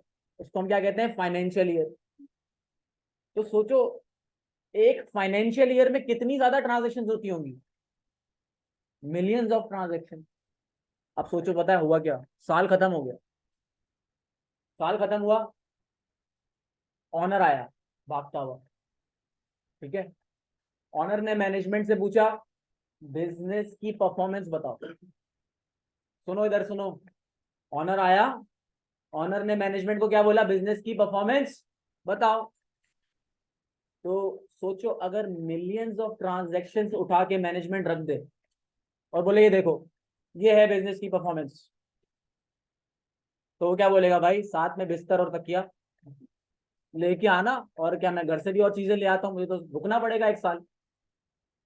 सोचो ना यार। तो इसका मतलब जितनी भी ट्रांजैक्शंस होती हैं वो सारी ट्रांजैक्शंस हम ऑनर को तो नहीं दिखाएंगे ना, और प्रैक्टिकली पॉसिबल भी नहीं है, वो देख भी नहीं सकता। उसको हम क्या देंगे, रिपोर्ट में देंगे। कौन सी फॉर्म्स में देंगे, रिपोर्ट्स की फॉर्म में उसको एक इंफॉर्मेशन देंगे, जिसको क्या कहते हैं, फाइनेंशियल इंफॉर्मेशन। क्या कहते हैं, जरा यूं समझो कि लेट्स से फॉर एग्जांपल एक मेरा कस्टमर है, उससे मैंने गुड्स बेचे, उसको मैंने गुड्स क्या किए, सेल किए, फिर कुछ गुड्स वापस आए, फिर उसने कुछ पेमेंट की। इस तरह सिलसिला चलता जा रहा है, इस तरह क्या चल रहा है, सिलसिला चलता जा रहा है। तो क्या मैं ये डे बाय डे की ट्रांजैक्शन उस कस्टमर से अपने ऑनर को दिखा सकता हूँ? मैं सिर्फ पता है क्या दिखाऊंगा उसको, मैं उसको बोलूंगा कि इससे मुझे at the end of the year इतने पैसे लेने। यानी मैंने उसकी इंफॉर्मेशन को क्या कर दिया, बिल्कुल समराइज। उसको मैं ये दिखाऊंगा कि ड्यूरिंग द ईयर हमने इतना मुनाफा कमाया है, बस रिपोर्ट की फॉर्म में इतना रेवेन्यू जनरेट किया, इतना एक्सपेंस लगा और प्रॉफिट ये रहा। मिलियंस ऑफ ट्रांजैक्शन में उसको नहीं दिखा सकता भाई। मैं क्या करूंगा, एक समराइज इंफॉर्मेशन प्रोड्यूस करूंगा। क्या करूंगा, समराइज इंफॉर्मेशन प्रोड्यूस करूंगा, जिसको हम क्या कहते हैं, फाइनेंशियल इंफॉर्मेशन। जरा सोचो, रिकॉर्डिंग हटा दो, क्लासिफाइंग हटा दो, क्या बोल रहा है, summarising of business transaction so that financial information is communicated with the owner. कौन है, इंटेंडेड यूजर। तो उसको मुझे क्या दिखानी है, फाइनेंशियल इंफॉर्मेशन दिखानी है, सारी बिजनेस ट्रांजैक्शंस। लगाएगा दो रख के कान के नीचे, टाइम जाया कर रहा है भाई मेरा, समझ आ रही है बात। तो उसको मैं एक इंफॉर्मेशन प्रोड्यूस करके दूंगा, जिसको क्या बोलूंगा मैं, फाइनेंशियल इंफॉर्मेशन। समराइज करने का मकसद क्या है, ताकि मैं एक फाइनेंशियल इंफॉर्मेशन प्रोड्यूस करूं, एक ऐसी रिपोर्ट तैयार करूं जिसमें क्या शो हो रहा हो, प्रॉफिट। एक ऐसी रिपोर्ट तैयार करूं जिसमें बिजनेस के एसेट्स की पोजीशन मौजूद हो, बिजनेस की लायबिलिटी की पोजीशन मौजूद हो, एक्सेट्रा एक्सेट्रा। समझ आ रही है बात। इस डेफिनेशन को जरा समझो। अकाउंटिंग क्या है, रिकॉर्डिंग, क्लासिफाइंग। आपने रिकॉर्ड किया ट्रांजैक्शन को, अलोंग विद दी क्लासिफिकेशन करने के बाद आपने क्या करना है, उसको समराइज करना है। जितनी भी बिजनेस ट्रांजैक्शंस रिकॉर्ड की थी, क्लासिफाई की थी, उनको सबको क्या करना है, समराइज करके एक ऐसी इंफॉर्मेशन प्रोड्यूस करनी जिसको हम क्या कहेंगे, फाइनेंशियल इंफॉर्मेशन। और फिर वो कम्युनिकेट किससे करनी है। अब तक कोई ऐसी बात, अलीना बेटा अपना जो भी सवाल है जल्दी से पूछ ले। स्टेक होल्डर ही बोलो, बस ये समझो जो फाइनेंशियल इंफॉर्मेशन में इंटरेस्टेड है वो क्या कहेंगे उनको, इंटेंडेड यूजर्स। इतना फर्क।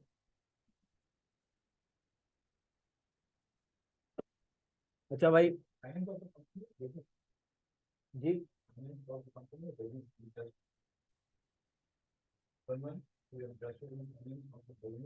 financial someone who is interested in the information of the business is known as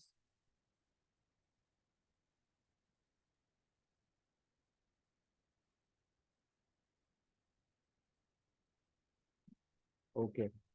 अच्छा भाई, अब तक जो लेक्चर हमारा जा रहा है उसमें नींद किस किसको आ रही है? हाँ भाई, भाई बता दो यार।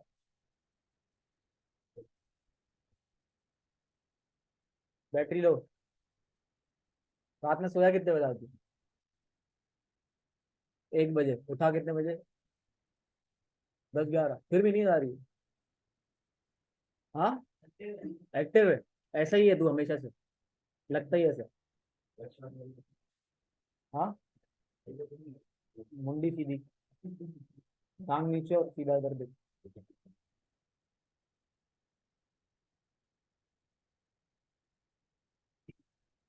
अच्छा भाई, अब अकाउंटिंग क्लासिफिकेशंस पे आ जाते हैं। नजर तो नहीं आ रहा होगा? नहीं नहीं, लाइट।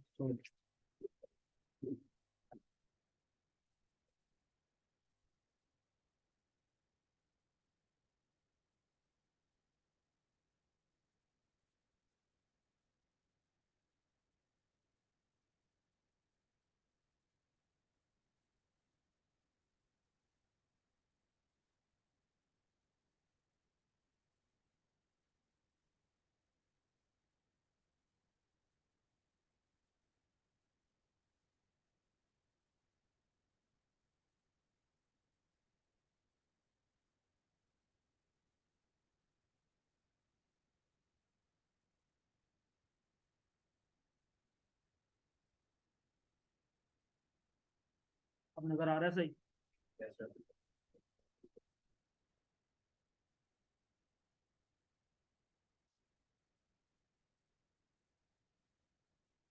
अच्छा यार, अब जहन में बिठा लो, अकाउंटिंग की 5 क्लासिफिकेशन है। 5 classification of accounting. Asset,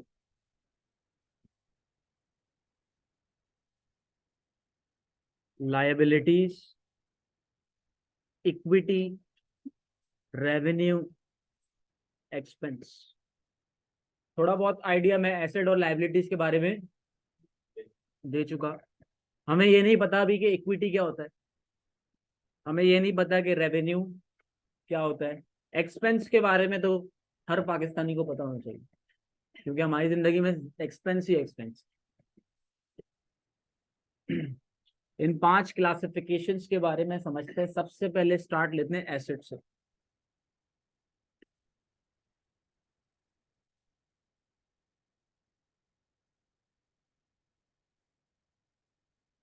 definition अगर मैं यहां देखूं तो क्या लिखा हुआ है? Asset is a resource control by the entity. Let's say for example, कोई लैंड, कोई कार, कोई बिल्डिंग अगर मेरे कंट्रोल में, तो मेरे लिए क्या है? एसेट। एग्जाम्पल सुनना, अब तगड़ी वाली एग्जाम्पल आएंगी। पहले तो क्या था? आपका मोबाइल। अब सुनो, लेट्स से फॉर एग्जांपल, आप गए बैंक, आपने बोला बैंक बैंक मुझे चाहिए गाड़ी।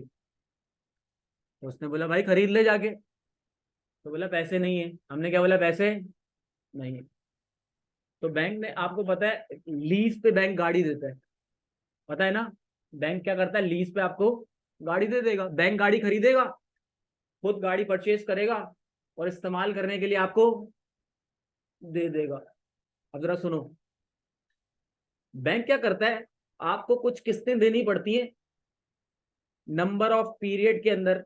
फॉर एग्जांपल लेट से 3 साल 5 साल के अंदर आपने अगर वो किस्तें पे कर दी तो गाड़ी क्या हो जाती है? फिर आपकी हो जाती है। लेकिन ड्यूरिंग दैट पीरियड जरा सोचो, क्या आपने अभी तक गाड़ी के पैसे दिए? नहीं। तो ऑनरशिप किसकी है? बैंक की। लेकिन इस्तेमाल कौन कर रहा है? मजे कौन ले रहा है भाई? तो कंट्रोल किसका है? तो अकाउंटिंग पता है क्या कहती है फिर? जिसका कंट्रोल है उसका एसेट। यानी ऑनरशिप के पेपर्स किसके पास है? ऑनरशिप किसके नाम पे? बैंक के नाम पे। लेकिन कंट्रोल किसका है? आपका। तो इसका मतलब क्या हुआ? एसेट भी किसका है? आपका। याद रख लो, अकाउंटिंग हमेशा लीगल फॉर्म से ज्यादा इकोनॉमिक फॉर्म को प्रेफरेंस देती है। सर इकोनॉमिक फॉर्म क्या है? बेनिफिट कौन ले रहा था? आप। तो इकोनॉमिक फॉर्म किसके पास है? आपके पास। क्या क्या? हाँ, तो कैश एसेट है। ये वाला जो तुम्हारे पॉइंट है ना, इसका जवाब तुम्हें एक दो क्लासेस के बाद ही मिल सकेगा, क्योंकि हर ट्रांजैक्शन के दो इम्पैक्ट होते हैं। जैसे इसने एक सवाल पूछा, सर बैंक से हमने लोन लिया तो वो लायबिलिटी है, लेकिन कंट्रोल तो हमारा है उस पर। जरा सोचो, सुनो सुनो इधर। मैं बैंक से क्या लेके आया? लोन। तो बैंक ने मुझे क्या दिया होगा? कैश दिया होगा। वो क्या है? एसेट। तो मैं अपने पास उस कैश को क्या रिकॉर्ड करूंगा? एसेट। लेकिन बदले में अपने पास ऊपर साथ ही साथ में क्या रिकॉर्ड करूंगा? एक लायबिलिटी। तो इसका मतलब कोई भी बिजनेस ट्रांजैक्शन हो, उसके कम से कम दो इम्पैक्ट होते हैं। एक एसेट पे पड़ा, दूसरा किस पे पड़ा? सही। ये आगे की बात है, अभी आगे आएगी। सिखा रहा हूँ मैं कि देखो दो इम्पैक्ट हैं, दो इम्पैक्ट हैं हर जगह। अब यार ये पॉइंट क्लियर हो गया कि कंट्रोल होना चाहिए। कंट्रोल आपका तो एसेट जी। हाँ।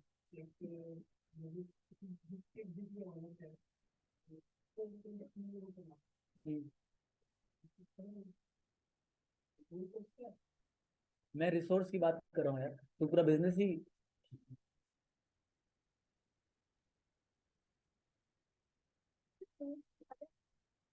हो सकते हैं, कम से कम दो अफेक्ट करते हैं।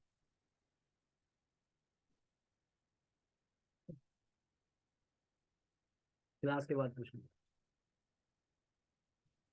अच्छा, अब asset is a resource control by the entity. यार यहाँ पे जो जिसके जहन में ये था ना, ओन बाय एन एंटिटी, तो ये ओन वाला वर्ड हटा दो। दिमाग में क्या रखो? Control by an entity. Entity क्या होता है? Business, organisation. बिजनेस बोलो, ऑर्गेनाइजेशन बोलो, एंटिटी बोलो, ये सब क्या है? एक ही बात है। ये सब क्या है भाई? एक ही बात।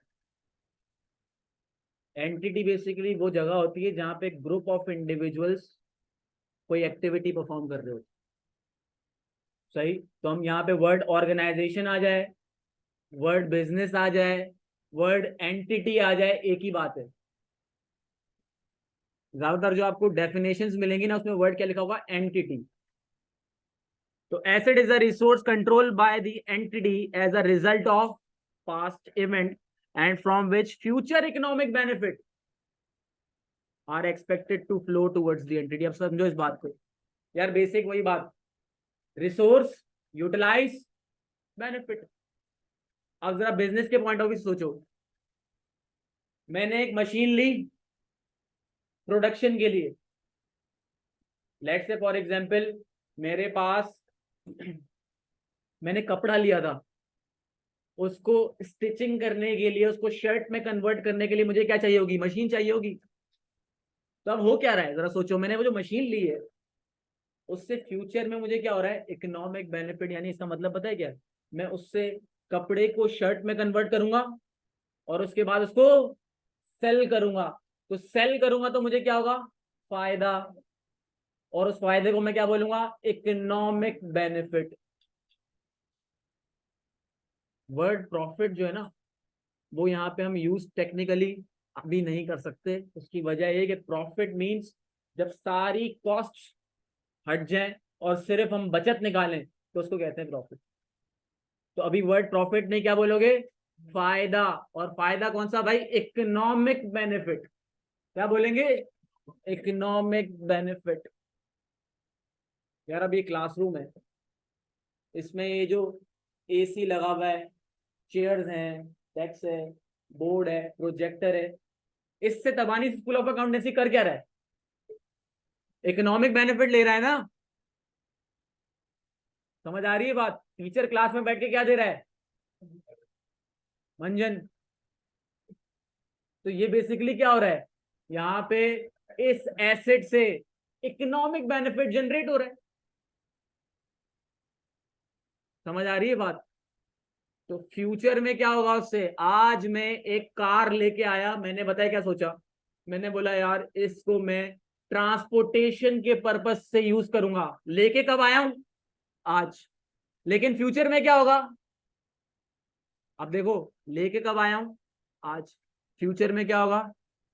तो as a result of past event, as a result of past event, जो मैंने ट्रांसपोर्टेशन के लिए मोटर व्हीकल परचेज किया वो एक पास्ट इवेंट है, जिससे फ्यूचर में इकोनॉमिक बेनिफिट जनरेट होगा। आसान अल्फाजों में भाई वही वाली बात है, अपनी बिलोंगिंग्स बोलो, रिसोर्स यूटिलाइज बेनिफिट बोलो, या फिर ये डेफिनेशन। इस डेफिनेशन में कंप्लीट एसेट क्या होता है ये एक्सप्लेन किया। अब यार मैंने बताया था अकाउंटिंग में फाइनेंशियल ईयर होता है ना? याद है? फाइनेंशियल ईयर में कितने मंथ्स होते हैं? 12 मंथ्स। फाइनेंशियल ईयर में कितने मंथ्स होते हैं? 12 मंथ्स। और जब 12 मंथ्स का फाइनेंशियल ईयर होता है उसको हम पता है क्या कहते हैं? One accounting period. क्या बोलते हैं? One accounting period. यानी मैं बोलूं financial year, that means 12 months. यानी अगर मैं बोलूं one accounting period, that means 12 months.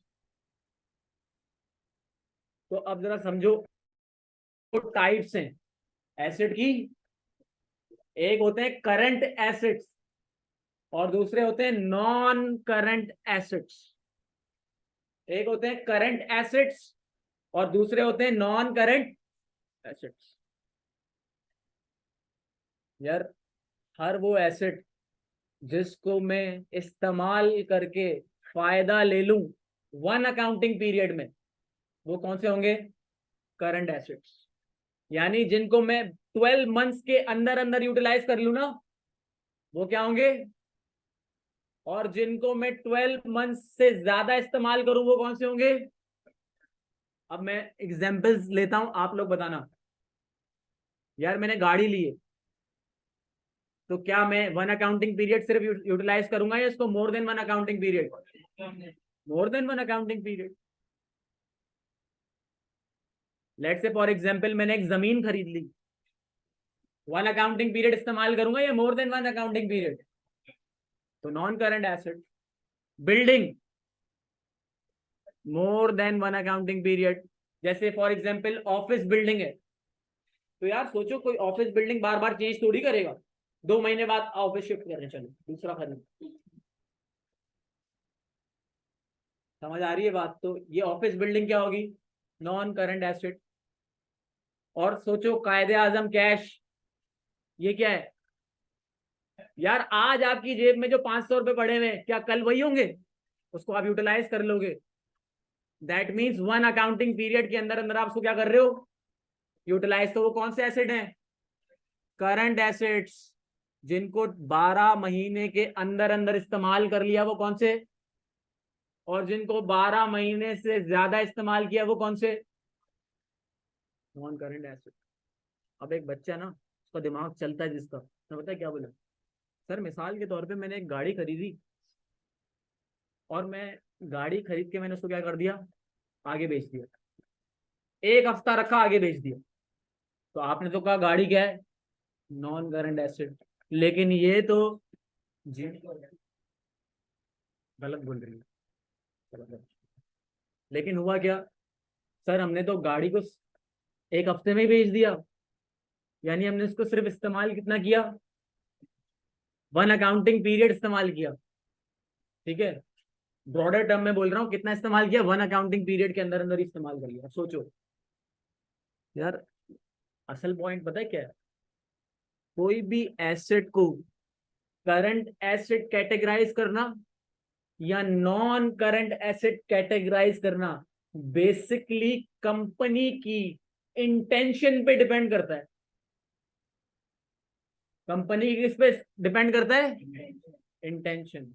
मेरी नीयत क्या थी, यहाँ पे बेच दूंगा, तो फिर वो नॉन करंट एसेट, फिर वो कौन सा एसेट बन गया। मिसाल देता हूं, यहाँ जो फर्नीचर पड़ा हुआ है ये क्या है, नॉन करंट एसेट इस्तेमाल करना है ना भाई। मुझे याद है मैं 2018 में क्वालिफाई हुआ था, तब भी यही था, यहीं से आज 5 साल गुजर चुके। सही। अब यार जरा सोचो, हैबिट कंपनी, वो भी तो, उसके पास भी तो फर्नीचर होता है बेचने के लिए। तो वो जो फर्नीचर हैबिट कंपनी बेचती है, उसको नॉन करंट एसेट थोड़ी बोलेगी, क्या बोलेगी, करंट एसेट। बिल्कुल इंटेंशन को देखा जाता है। एग्जाम्पल नंबर 2, पीआईए एयरलाइंस के पास जो जहाज हैं, वैसे तो जन्नत में पहुंचाते हैं सीधा वो। पीआईए एयरलाइन के पास जो जहाज है, या फिर फ्लाई एमिरेट्स के पास जो जहाज है, XYZ कोई भी एयरलाइन है, तो वो उसको क्या कर रहे हैं, लॉन्ग पीरियड के लिए इस्तेमाल कर रहे हैं ना, 1 अकाउंटिंग पीरियड से ज्यादा के लिए इस्तेमाल कर रहे हैं, तो क्या कहलाएगा भाई। अब सोचो, कोई कंपनी एयरक्राफ्ट मैन्युफैक्चर करती है, तो क्या जो वो एयरक्राफ्ट मैन्युफैक्चर कर रही है वो नॉन करंट एसेट होगा, करंट एसेट, करंट एसेट।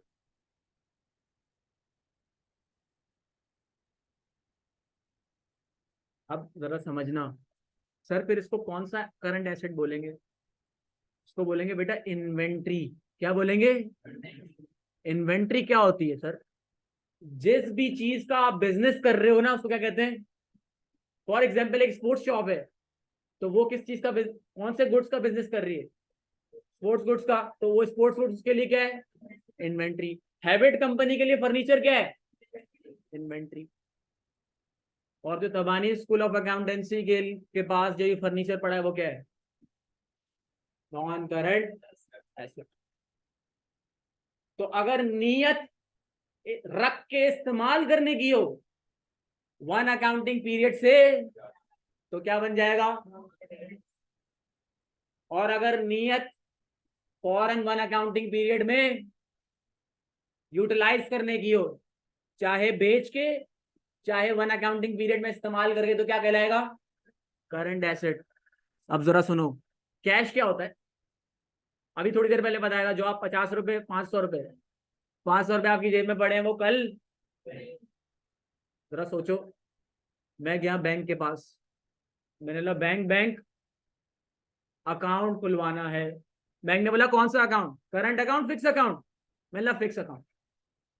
तो अब जो पैसा मैंने डिपॉजिट किया है वो कौन सा एसेट कहलाएगा, नॉन करंट एसेट। क्योंकि फिक्स डिपॉजिट अकाउंट जो मैंने खुलवाया वो मैंने किस नियत से खुलवाया है, कि मैं उसको मोर देन 1 अकाउंटिंग पीरियड तक उस कैश को, और जो करंट अकाउंट होगा उसमें क्या होगा, जितना भी कैश होगा वो करंट एसेट, क्योंकि जब चाहूंगा तब निकाल लूं। समझ आ रही है बात, फर्क समझ आया। बेसिक फर्क किस चीज का है, इंटेंशन का।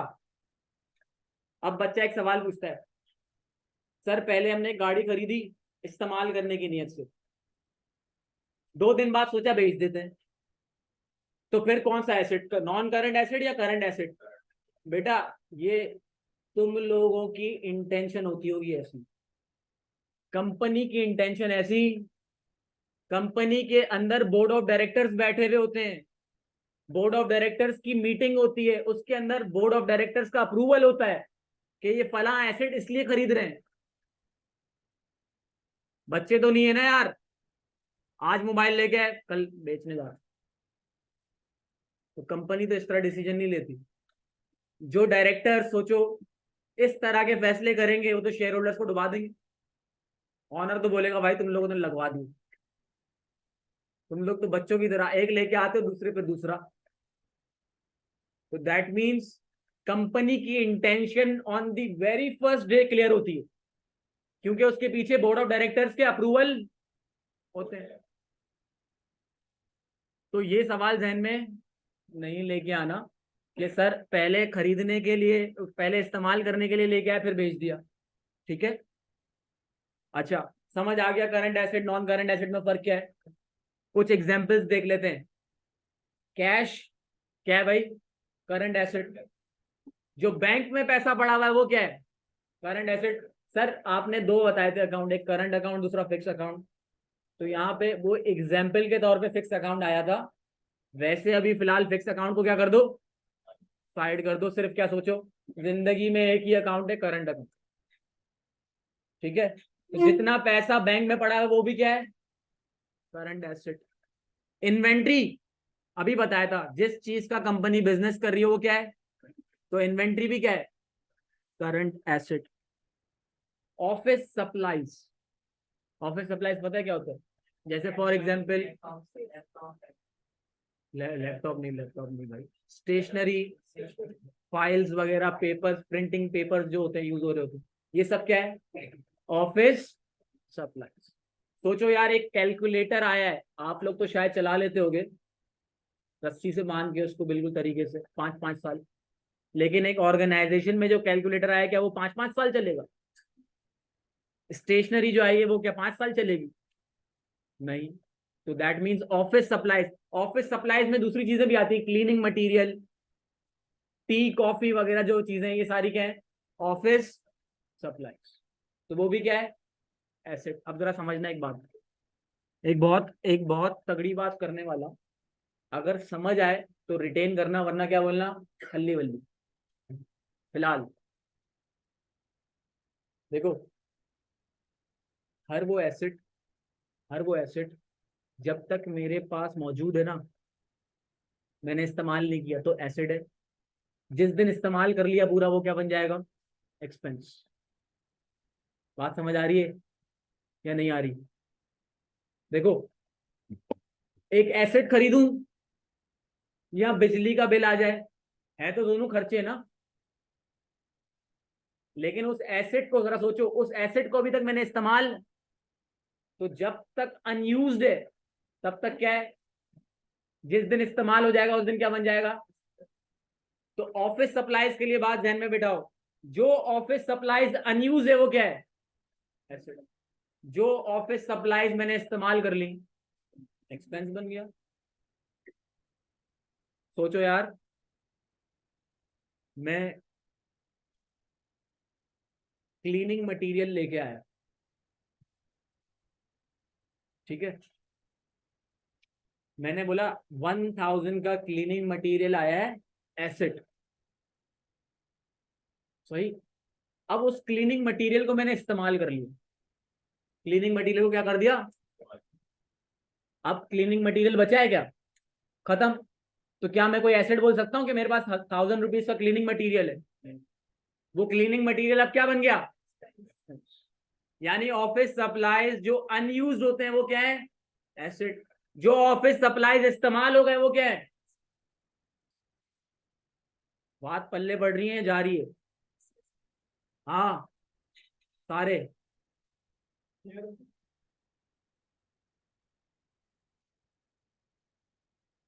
फिलहाल ये अकाउंट्स रिसीवेबल और प्रीपेड एक्सपेंस को मैं क्या कर रहा हूँ? स्किप कर रहा हूँ। इसको हम बाद में डिस्कस करेंगे, आज की क्लास में नॉन करंट एसेट पे एंड कर दूंगा अभी। अब भाई नॉन करंट एसेट सिंपली क्या बोलेंगे हम?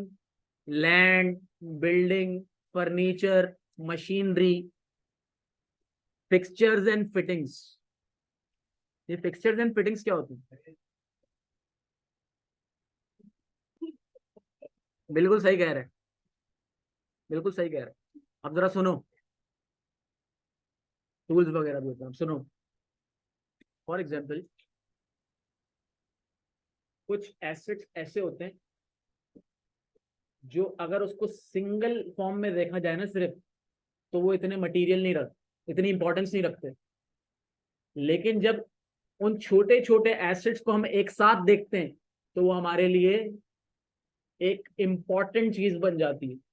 फॉर एग्जाम्पल ये डेस्क पड़ी है, चेयर्स पड़ी है, ठीक है, एसी लगा हुआ है, प्रोजेक्टर, वो देख भी रही लगा हुआ है, प्रोजेक्टर, बोर्ड लगा हुआ है, ये सारे छोटे छोटे एसेट्स मिलके क्या बना रहे हैं, एक क्लासरूम बना रहे हैं, है ना, एक एनवायरनमेंट बना रहे हैं, इसको हम क्या बोल रहे हैं, क्लासरूम। अगर ये खाली रूम हो, यहाँ पे ये सब चीजें मैं हटा दूं, तो क्या मैं इसको क्लासरूम बोल सकता हूँ? और तुझे बंद कर देंगे उसमें। अच्छा, तो अब ये सारे जितने भी छोटे छोटे एसेट्स, इनको मैं पता है क्या बोलूंगा, फिक्सचर्स एंड फिटिंग्स। क्या बोलूंगा? Fixtures and fittings. तो समटाइम्स एक सिंगल एसेट की इतनी इंपॉर्टेंस नहीं होती, मल्टीपल एसेट्स मिलके एक सिंगल एसेट बन जाए, इसको हम क्या बोलते हैं, fixtures and fittings.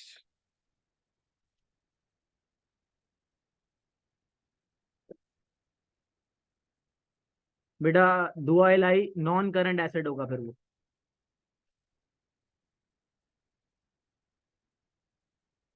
For example दो दो चीजें, एक मोटर व्हीकल खरीदा बेचने के लिए, इन्वेंट्री, करंट एसेट। एक मोटर व्हीकल परचेज किया यूज करने के लिए, नॉन करंट एसेट। सही।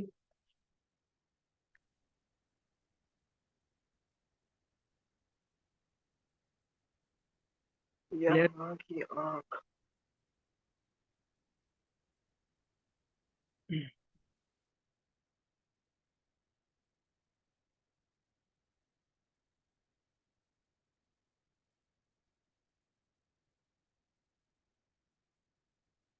वो क्या हो गया?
आवाज आ रही है बेटा?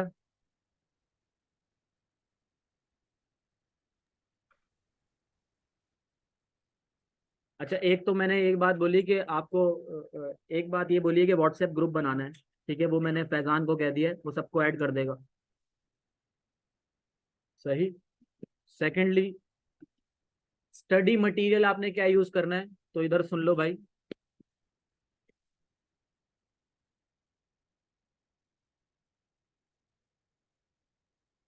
स्टडी टेक्स्ट, स्टडी टेक्स्ट आप यूज करोगे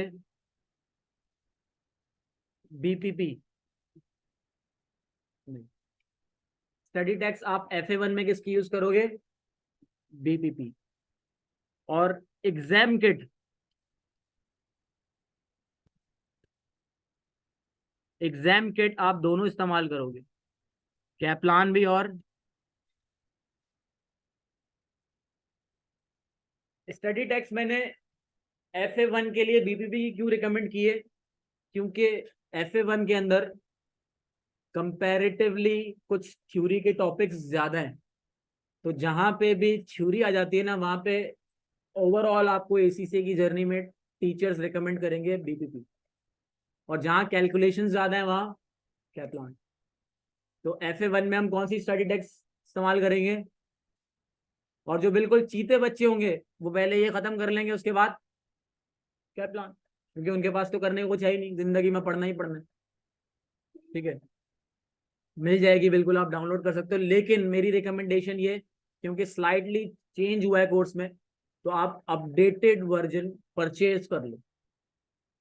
ठीक है, क्योंकि ऑनलाइन आपको अपडेटेड वर्जन मिलेगा नहीं। सही, तो आपको अगर मिल रहा है ऑनलाइन तो भाई मुझे मसला नहीं है, आपके पास ऑनलाइन हो। अपडेटेड वर्जन में 23 24 जी 23 24 अपडेटेड वर्जन कौन सा होगा? 23 24। यार कुछ माइनर सी चीजें हैं, लेकिन वो आप जब पुराने मटेरियल को इस्तेमाल करोगे तो फिर आपको वो चीजें पता नहीं चलेगी। सही, 50 में से 1 माइनस करो, कितना बनता है? 49, और 49 पे स्टूडेंट फेल होता है। सही, अच्छा, एग्जाम किट भी आप अपडेटेड इस्तेमाल करोगे, कैप्लान और बीपीपी। एक तो ये बात हो गई। अब हमारी क्लास की अप्रोच क्या होगी? यार देखो, मैं जो भी आपको ओवरऑल थ्रू आउट पढ़ाऊंगा वो टॉपिक वाइज पढ़ाऊंगा। लेट्स से फॉर एग्जांपल हमने एक टॉपिक कंप्लीट किया, तो हो सकता है कुछ चीजें आपको चैप्टर 1 में नजर आए, कुछ चीजें आपको चैप्टर 2 में नजर आए, कुछ चीजें आपको चैप्टर 3 में नजर आए, लेकिन वो ओवरऑल मिलके क्या बन रहा होगा? एक। तो आपने ये नहीं समझना कि सर ने क्या कर दिया, ये पढ़ाया बाकी चैप्टर 1 छोड़ दिया, ऐसा नहीं है। आपको वो लेटर ऑन नजर आ रहा होगा कहीं ना कहीं मैं कवर कर रहा हूँ। तो मेरी अप्रोच क्या होगी? Topic wise. आप भी जो स्टडी टेक्स्ट में चीजें आपको नजर आ रही होंगी, सर ने ये कवर करा लिया, तो आपने आपने भी क्या करनी है? वो पढ़नी। अगर कोई गाइडेंस चाहिए होगी कि सर ये पढ़ाया है आपने या नहीं है, सर मार्क करवा दें, तो वो स्टूडेंट मेरे पास इंडिविजुअली मुझसे पूछ सकता है कि कौन कौन सी चीजें सर स्टडी टेक्स्ट से कवर हो गई हैं। मैं हर क्लास में बैठ के ये नहीं बता रहा हूँ कि बेटा ये देखो ये करवा दिया, ऐसे नहीं।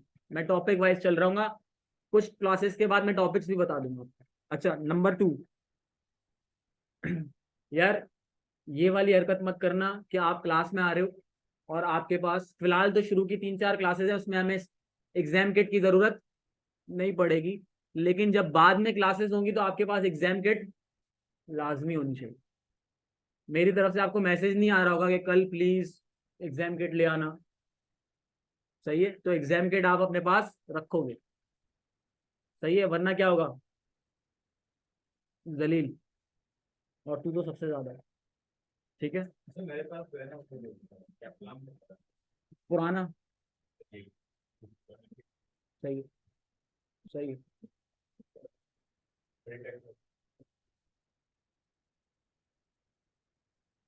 और कुछ, और किसी का कोई सवाल? व्हाट्सएप बेटा, अपने चाहने वाले सभी तो करते हो बंद। सर अगर जी, हम जब कोई क्वेश्चन सोल्व ना हो किट का तो उसका क्या सोल्यूशन होगा, कैसे मतलब वो? मैं करा दूंगा यार, हो जाएगा ना, मसला थोड़ी है। सर मैं पंजाब से बिलोंग करता हूँ, अगर मैंने ये बुक्स बाय करनी है तो मैं कैसे कर सकता हूँ, ये कहाँ से मिलेंगी? यार आप मार्केट वहाँ पता करो, जैसे यहाँ पे तो काफ़ी मार्केट्स हैं, जैसे उर्दू बाजार है, इसके अलावा डिफरेंट डिफरेंट मार्केट है, वहाँ से मिल जाती है, या वहाँ आप पता करो कि आपको कौन सी मार्केट से मिलती है, मिल जाएगी, वहाँ ज़्यादा आपको प्रॉब्लम नहीं होगी। अच्छा, अच्छा भाई किसी का कोई सवाल है? रिकॉर्डिंग आपको सर दानिश बताएंगे कैसे मिलेगी। और कोई सवाल?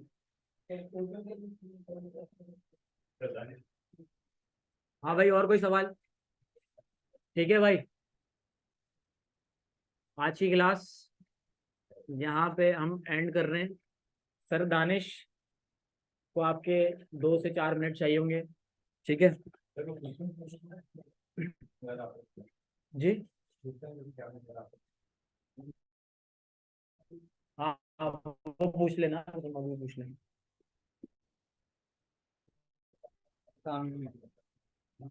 जानते होंगे जो पुराने बैच में, और हमारी ओरिएंटेशन में शायद मुलाकात हो नहीं पाई थी नीचे भी लिखा। अच्छा अच्छा, कि जैसे आपकी क्लास होती है, आज पहली क्लास हुई है, तो इसकी रिकॉर्डिंग जो है आपके पोर्टल पे, आपका जो पोर्टल है उसमें यूजर नेम और पासवर्ड होपफुली सबको मिल चुके होंगे, मैसेज आ चुके हैं।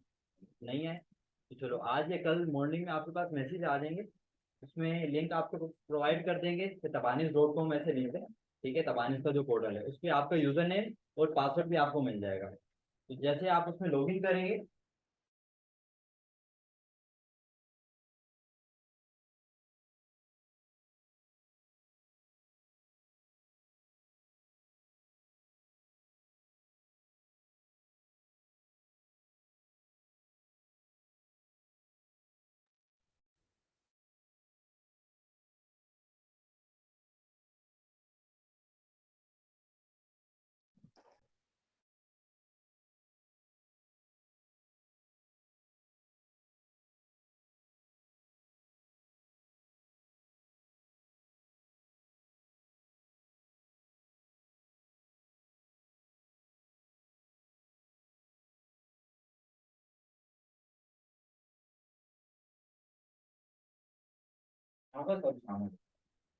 इंडिविजुअल कर दें, लेकिन ग्रुप में जो है वो मेंशन कर दीजिएगा रिप्लाई में प्राइवेटली, ठीक है। हमारे पास चैट इतनी सारी होती हैं कि इंस्टेंट रिप्लाई नहीं कर पाते हैं, लेकिन एटलीस्ट विथिन कर देते हैं, ठीक है। तो उसका टेस्ट जो होगा वो फिर टेस्ट का टाइम आएगा, मैं टेस्ट का टाइम ही बताऊंगा।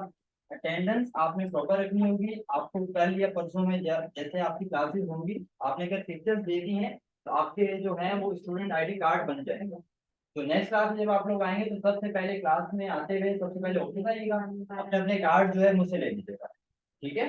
तो कार्ड आपने स्वैप करना होगा। कार्ड अगर आप बाहर स्वैप नहीं करेंगे तो अटेंडेंस की जिम्मेदारी आपकी अपनी।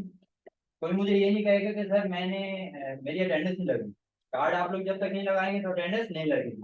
और जो ऑनलाइन वाले स्टूडेंट्स हैं, ऑनलाइन की अटेंडेंस जो है वो मैं जूम पर खुद ही लॉगिन हो जाता हूँ और उनकी अटेंडेंस जो है वो मार्क कर देता हूँ। जो फिजिकल स्टूडेंट होंगे उनको खुद मार्क कर दूंगी।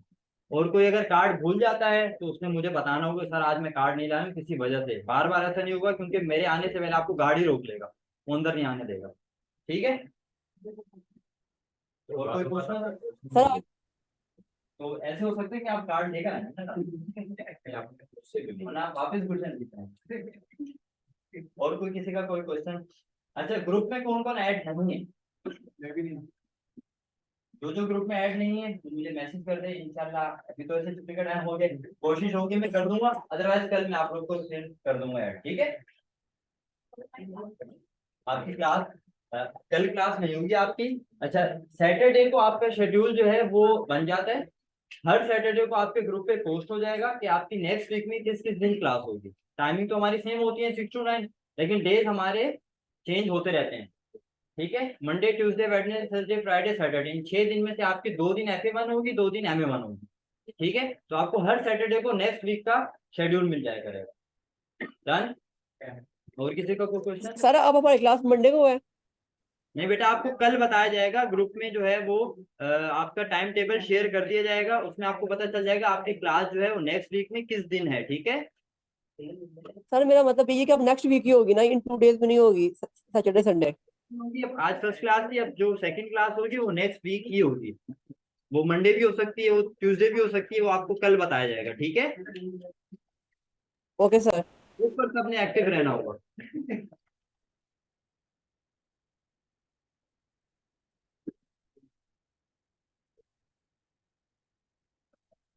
ओके क्लास, बात हो गई? ठीक है, और अल्लाह हाफिज। तुम भी रुकना।